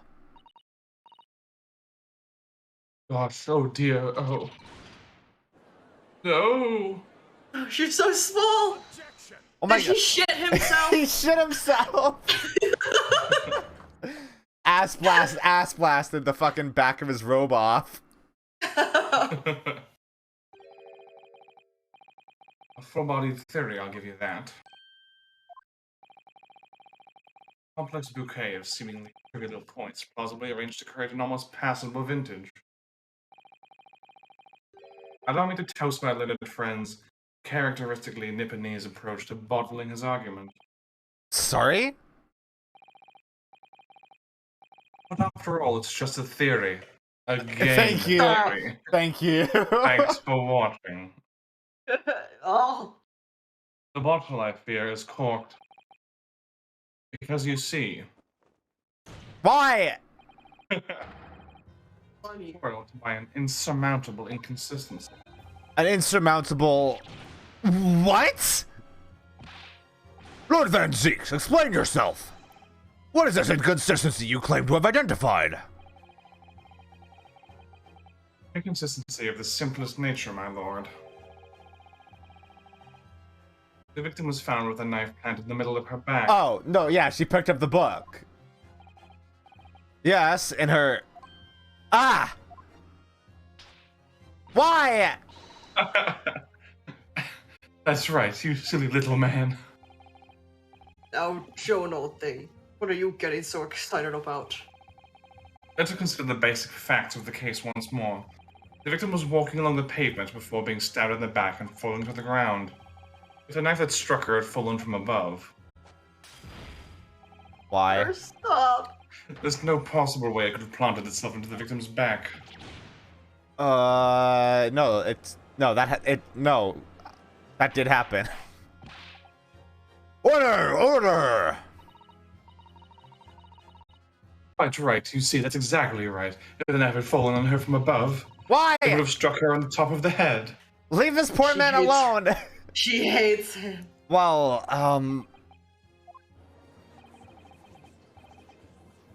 my God, you guys shut the fuck up. He's dead. It would appear the defense has made a rather spectacular blunder. The theory has even one inconsistency. It can hardly be called a game theory. Shut up. Your game theory, my learned friend, is history. I can no longer fix physics. He's a He's on the gamer. level of Matt Pat. He's lost cause. We were so close. I could see the truth. I was so sure we were on the right track. Now the way's been blocked completely by just one simple inconsistency. Other words. You simply need to eliminate that one inconsistency, and the theory will stand. Mr. Sato. You mustn't worry, Mr. Naruhodo. We're just caught off guard, that's all. And your mind went blank. But if the path you are on is indeed correct, then a way will present itself. The key to this is in the court record, I'm sure. All the information you need is there. Seems you have nothing to say, my Nipponese friend. Well, your silence speaks volumes. Tacit acceptance that your game theory is God! I'm gonna bite you in real life. That's why I'm gonna threaten. I know you'll do it anyway. But I will. Look more confident when you're doing an objection, Vianosuke. This inconsistency doesn't mean I was on the wrong track. It means that I need to sharpen my mind and dig deeper for the truth. It's a test. Yes. If the knife fell on the victim from above, there's no way that it could have hit her in the middle of her back. Under normal circumstances, that is. What are you implying? Counsel! There's a piece of evidence in the court record that can explain this inconsistency. That can explain how the knife that fell from above could have pierced the victim's back. We already have the answer. It is. Utter madness. Surely this must be the last time. Counsel, present the evidence of which you speak.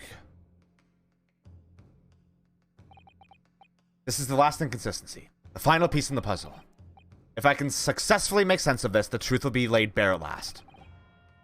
The evidence that explains how the falling knife became lodged in the victim's back is the book. This, the fourth book found at the scene. This is the final piece of evidence the defense will present. The burnt book? Is that not Mr. Garadeb's book? Yes, and to understand its significance, we have to consider how it came to be at the scene in the first place. This photographic print clearly shows the book in question, and the victim holding it in her hand. We all know now. It was the police constable that put the book between her fingers like that. Quite so, as part of his wholesale transplanting of the crime scene to the opposite side of the road. That's true. However, as part of his testimony, Constable Beat made an extremely enlightening statement on that point.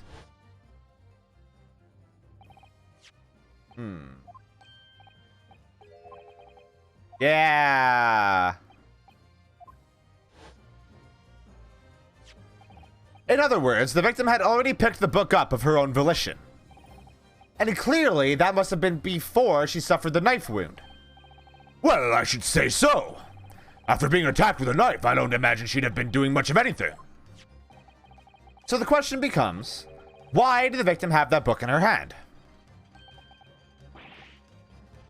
My Jingo.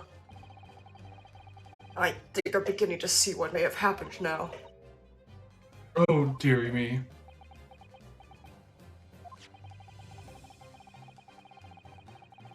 We know the book fell from the top floor. Garadeb house fell onto the pavement below. Precisely the moment that the victim was walking past. Yes, at exactly that moment. The young woman was walking along the street in the light fog, when all of a sudden, a book fell right in front of her. Book I threw. Yes, Mrs. Garadeb. And what do you think the woman did? What would you do if you were walking along and suddenly a book landed in front of you on the pavement? Well, I really can't imagine it, but I suppose I might have reached down Aw, she's Aw. cute. So cute! and picked the book up. Yes, that is exactly what the woman in fact did. She picked up the book. Oh heavens. And when the woman reached down to pick the fallen book up, what position would her back have been in? That's right, facing the sky, completely and utterly defenseless. Bird attacks. A bird dropped the knife on her. It's like those damn eagles from Elden Ring. The Blade Eagles. Yeah. Wait, what? Then, in the very next moment, while the woman was still bent over picking up the book... Ah! The next object fell from the room above. The jackknife, straight into the middle of her back. And at that same time, walking by chance directly behind Miss Green, was the defendant, Mr. Soseki Natsume. Well, I never. It appeared to Mr. Natsume that the woman collapsed on the floor. In the dark and the fog, he didn't see the knife falling on her from above.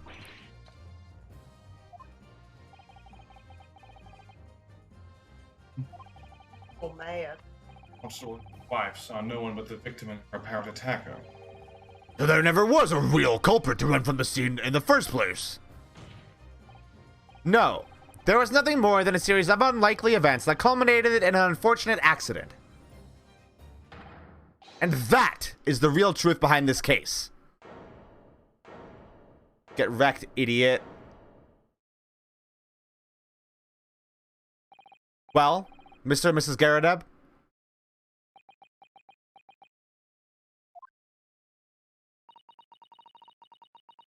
Very first time you showed me that knife, I had my suspicions. I wondered if perhaps it might have been something like this. There, old bean. Poor Mrs. Garadeb. Aww. Oh. Of course, I never meant for anything of the sort to happen, but it was all my fault, wasn't it?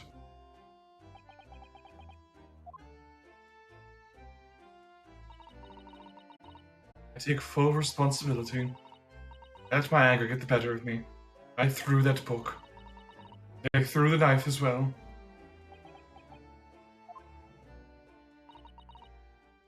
John, dear. It's alright. I know. Aww. I'm ever so sorry. Truly.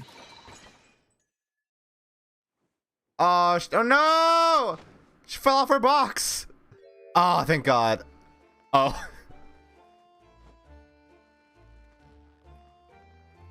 He shit himself. Blasted! I think you should help them.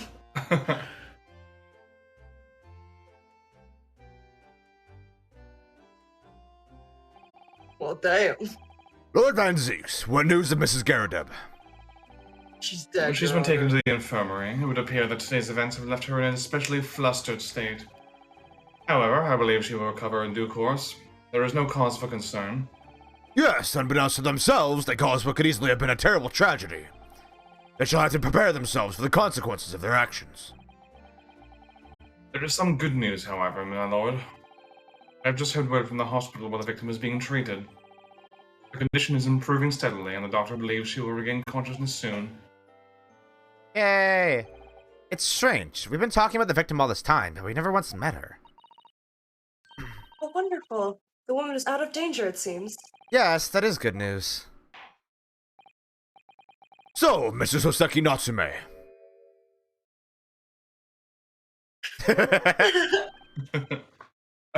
Yes. On behalf of my fellow countrymen, I would like to take this opportunity to beg your pardon, sir. You came from your distant eastern homeland to study our great British culture, and have been repaid with immeasurable unkindness. Please accept our heartfelt apologies. He feels white guilt.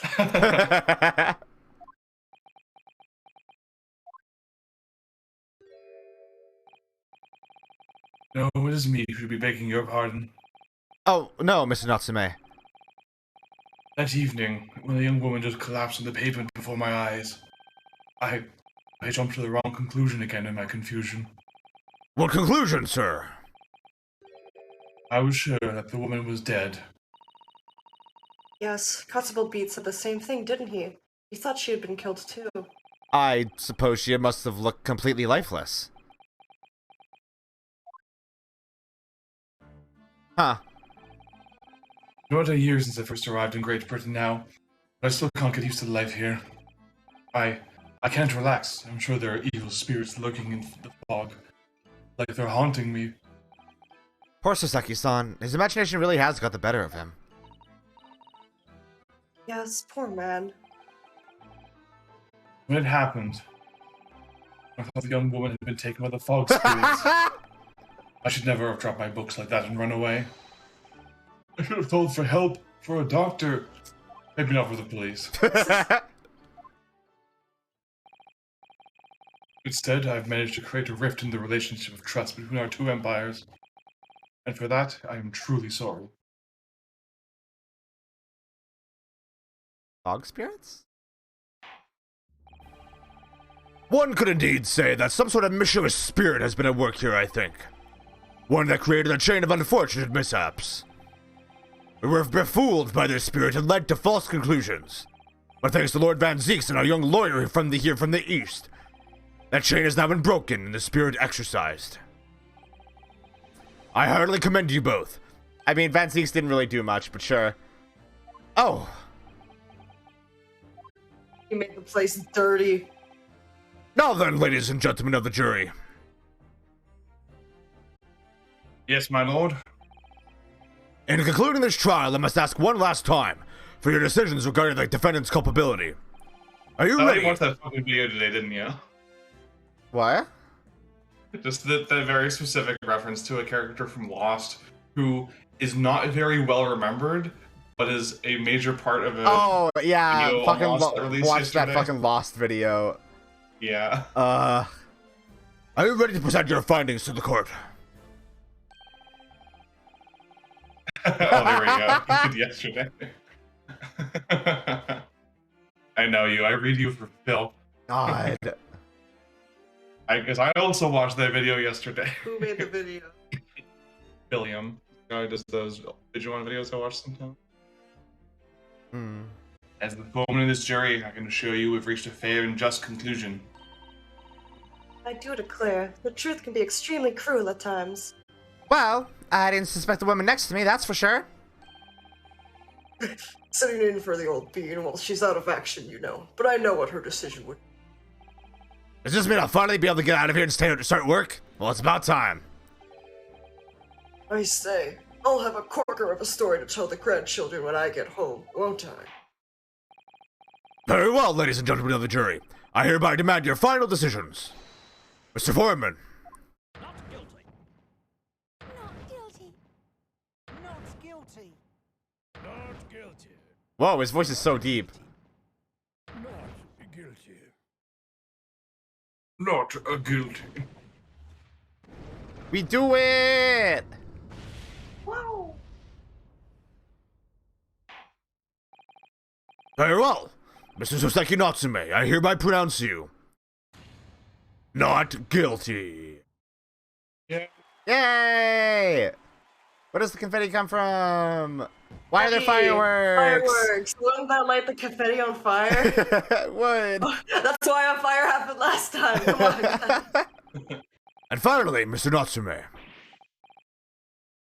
Oh, yes, Lord, sir. you are now a free man once more. It is my hope that you will continue to further your education in British culture. And may you never again be brought before me. Oh, yes, sir, of course. All my life, I swear I'll never set foot in a courtroom again. I am transported to tears. Aw. Thank you, counsels. Court is adjourned. Actually, Charles, we're like 3-0 because we did one in Japan as well. Defending ourselves.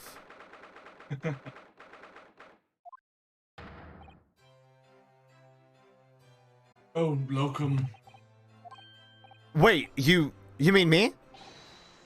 Of course. Is there another Locum? Is there even one? Compared to the original locum student, Mr. Naruhodo Esquire, your name has become rather short, hasn't it? What's wrong with using my actual name? Oh, at last I'm free. I'm free. Joyful, joyous, jubilant jubilation. Heady, hearty happiness, hurrah. Oh, I am pleased. Mr. Natsume is delighted. Would it be so hard just to say that then? Locum, you did it. You saved me from the brink. I mean, Lila, even you're spelling it wrong. It's I before E. Yeah, it's a weird name because it's not a real English or German name. Yeah. It's let me spell it in chat real quick.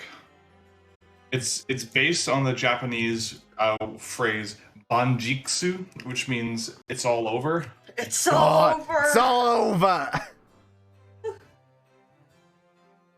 Lord Van... No, that's not right.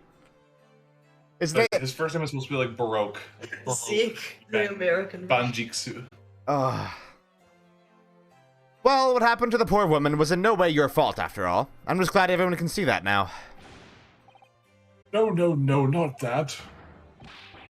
Lovely, loyal, locum lawyer. Yes? I mean, as I said before, I have just never gotten used to life here in Great Britain. Every time I look over my shoulder, I see foreigners, towering brick buildings.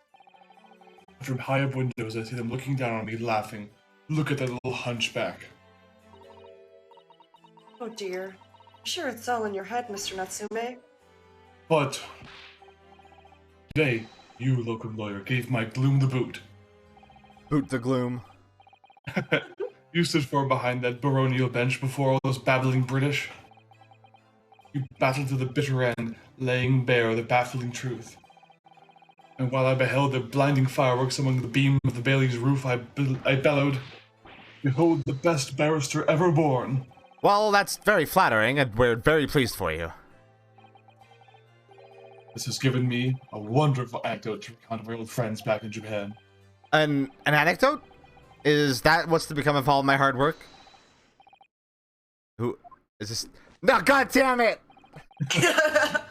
I apologize for keeping you waiting. I rose late this morning. You missed the whole thing. Oh, Mr. Sholmes! What a pleasure to see you. I see I'm out a moment too soon. A disaster has been averted, I'm glad to say. Oh. Trial shall begin presently, Mr. Naruhodo. I wish you very best of luck. You're so stupid. It's just finished. What? No. My haste was in vain. Ah, it's you. Herlock Sholmes. Oh? Have we met, sir? It's Mr. Natsume, the man you had arrested, Mr. Sholmes? Ah, I see. I failed to recognize you at first. Our previous encounters have taken place in the gloom, either of your bleak lodgings or that prison cell. I simply couldn't place that curious face in the light. Charming. This is all your fault, Herlock Sholmes. You're the reason I had to go through this terrible ordeal. I'm going to give you a piece of my mind. My apologies, sir, but I assure you, I have placed you now. You're the fellow who abandoned that poor young lady and ran off, are you not? Ah. Had she been taken to hospital more urgently? I feel perhaps she would have regained consciousness by now. Ooh. She did, though. She did, She's yeah. going too soon. Oh. She's going Oh, too soon, but yeah. she hasn't yet. But it was unavoidable, I'm sure. We are but human after all. Anyone would have been shaken by such an experience.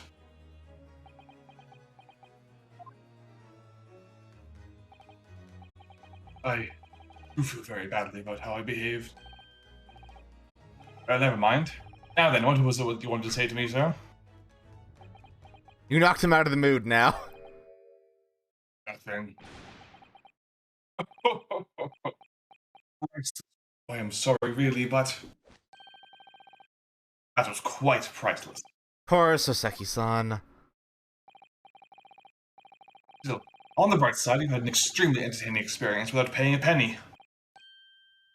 And it would seem you were not even found guilty. There is no bright side. Whatever do you mean, Mr. Natsume? Even after this, I'm still cursed. Spirits, and now by the Reaper. Ah, Lord Van Zeeks. I haven't forgotten, you know, what facing that man in court means. Even if you're found not guilty, you're still doomed. It will be alright, Mr. Natsume. Hmm? The Reaper appears trying to make trouble. I will protect you. I'm not afraid to Wow! destroy Ryunosuke once again. With a perfectly executed Susato takedown. Much as I like being turned on my head, a bit of warning might be nice next time, Mr. Sato. God. I want her to do that to Van Zeek. Very It would be very good. So, Mr. Natsume, what do you intend to do now? You mentioned something about recounting your experiences to your friends back in Japan?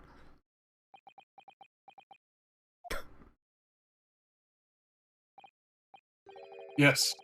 I intend to return to my homeland soon. Oh, It has already been a year since I arrived here in Great Britain.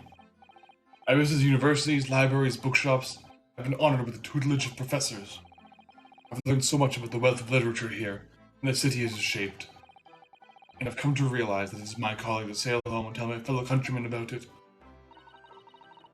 that's very touching, Mr. Natsume. Or, in perhaps less veiled terms, you wish to withdraw halfway around the world to escape the terror of the Reaper's curse? That's not it at all. The more I learn of literature, the more the strange feeling claws at my insides. I feel compelled to return to my roots, and attempt to pen a work of my own. Oh, I see. A work of literature by Soseki-san. Could be an interesting read.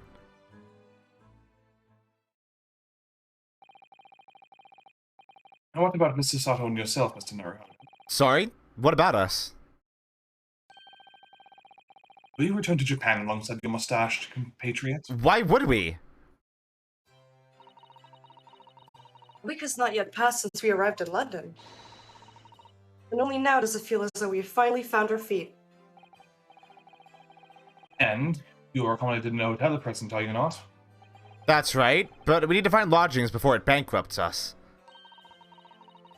Calculated we can only afford another 10 nights before our entire budget is exhausted.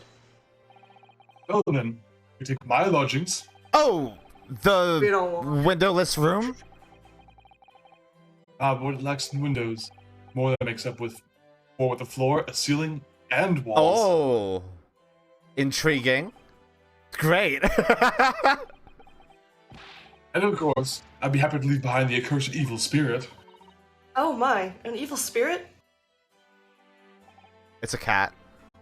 Oh yes. Tries to suffocate you while you sleep. It's an infallible wake-up call. And a cat sits on your face. Yeah, we'll think about it if that's alright. Perhaps I can offer a more welcome alternative. Would you consider taking lodgings with me? I'm so lonely. Really? Well, the vacancy has conveniently presented itself. Though it is up in the attic, I might add. Are you sure it isn't just a storage loft? I spoke with the landlady this very morning on the matter of price. Iris is splitting the room as we speak. You must come at once. I presume you have no luggage to speak of? Oh, this is simply wonderful. What an honor to be invited and taking lodgings in the great detective's office's attic. I'm too overcome for words. So, suggesting we look elsewhere is out then. It's settled. Iris will prepare a welcome dinner this evening.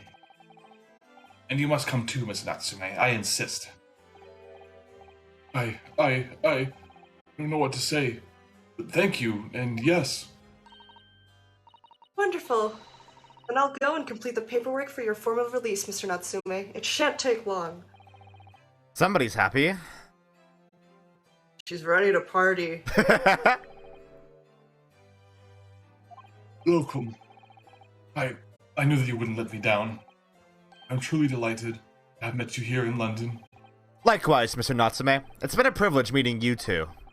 It's a shame that we're going to have to say goodbye so soon. Well, I've come to realize that I belong in Japan. But welcome. We'll meet again one day. Yes, I'm sure. And hopefully by then, I'll be a successful lawyer. Hopefully by then, I'll be a successful author. Well, Well, my dear fellow, our carriage appears to have arrived. it leaves Sasato behind. Shall we go, Mr. Naruhodo? Yes, Mr. Sholmes. I little doubt Mr. Natsume will be released in time for dinner this evening. And so, with Soseki-san's innocence successfully established, we rode with Mr. Sholmes to what was to become our new home, 221B Baker Street. Aw, we live with Sholmes now. Yeah. Roommates. And they were roommates. And they were roommates.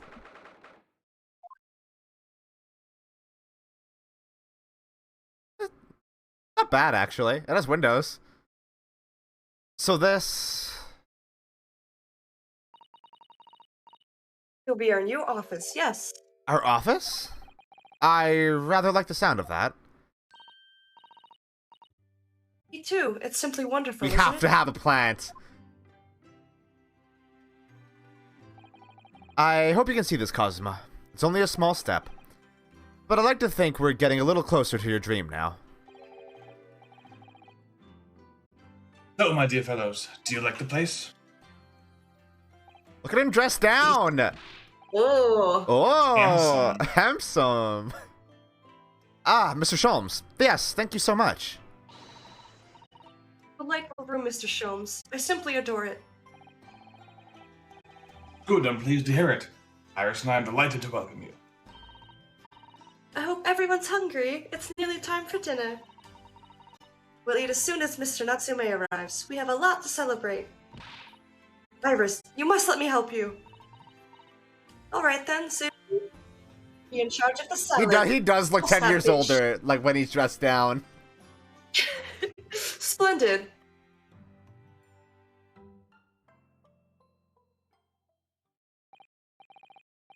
So, Mr. Naruhodo, how does it feel? Have your own office in the capital. It's very exciting, actually. I can't help wondering what adventures await us. Those were precisely my sentiments when I first established my office at these premises.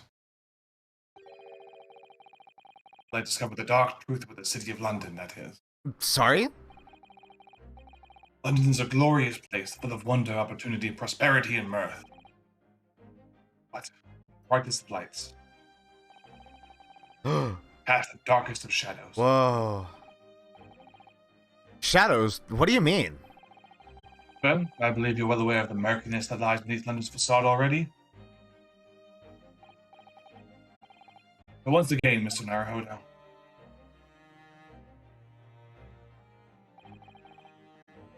welcome to London. Thank you. Of course, at the time, I had no idea of the significance of those words Mr. Sholmes so casually spoke. But it wasn't long before my turn came. To lift the facade and see the true depth of the murk that lay behind it. With the Merc. The Merc. And Ooh. oh, We got Natsume off. we did! Yay! Yay! That is case 4? Done? Case 4 in the bag. Damn! And off in a little preview of case 5. Get that? 4. Dog. Dog.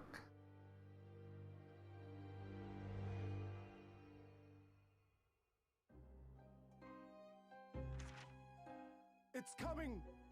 Sholmes's cry pierced through the thick wall of fog around us.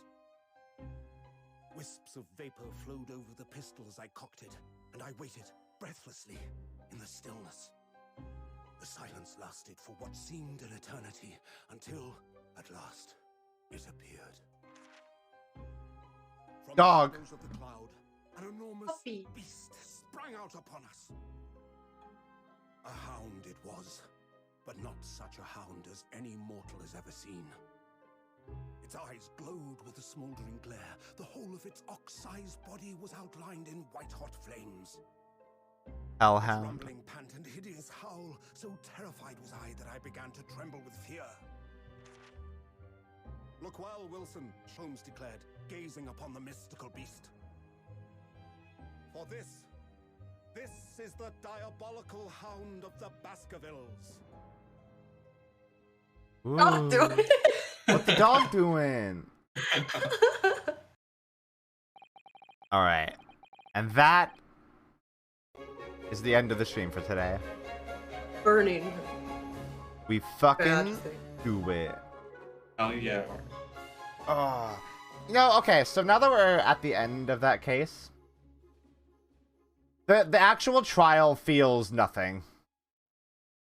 Like, the investigation feels like the important part of developing Ryunosuke as a character, and then the trial is kind of like, well, Give you a nice and simple. yeah, like we've kind of established that we have to do a trial, so I guess we have to do it, even though we got all of Ryunosuke's characterization out halfway through. Honestly, I think the trial is more Wood Van Zeke's.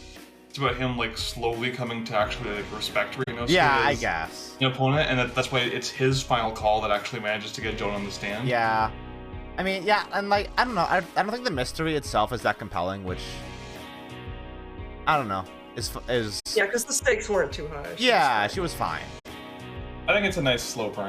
It's a nice little after break one, yeah, like, Yeah, after how heavy case 3 is, with like the, you know, your client being a criminal mastermind who then violently burns to death. yeah, yeah, you're right. Yeah, I guess sometimes it's okay to like pump the brakes a little bit and just have like a less serious case. Yeah. Especially if after this we're you know ramping back up for serious business. Yeah, which we for sure are. Yeah. All right. Guess that's the stream for today. Hey Mina, Alcesti, thank you for hanging out today. It was very good. Thank you for having us. Yeah. Yeah. Hopefully we will get to do this again on Wednesday if I am well rested enough for it. Yeah. No pressure though. Yeah. Even just like the pace we're going right now is It's like, yeah. It's you know we're not forgetting anything. no. It seems like a decent pace. Yeah. I think tomorrow there's the possibility that Vi and I will do a short little Stardew stream. We get home a little bit late tomorrow, so I think we might start a little bit late. But yeah, we could probably swing that. That sounds like it'd be fun. Yeah, I think that's it. That's it. Nice. Okay. I love you all. That's it. I hope you all have a wonderful morning, afternoon, or night. And as always, a good sleep. Bye-bye, everyone. Bye.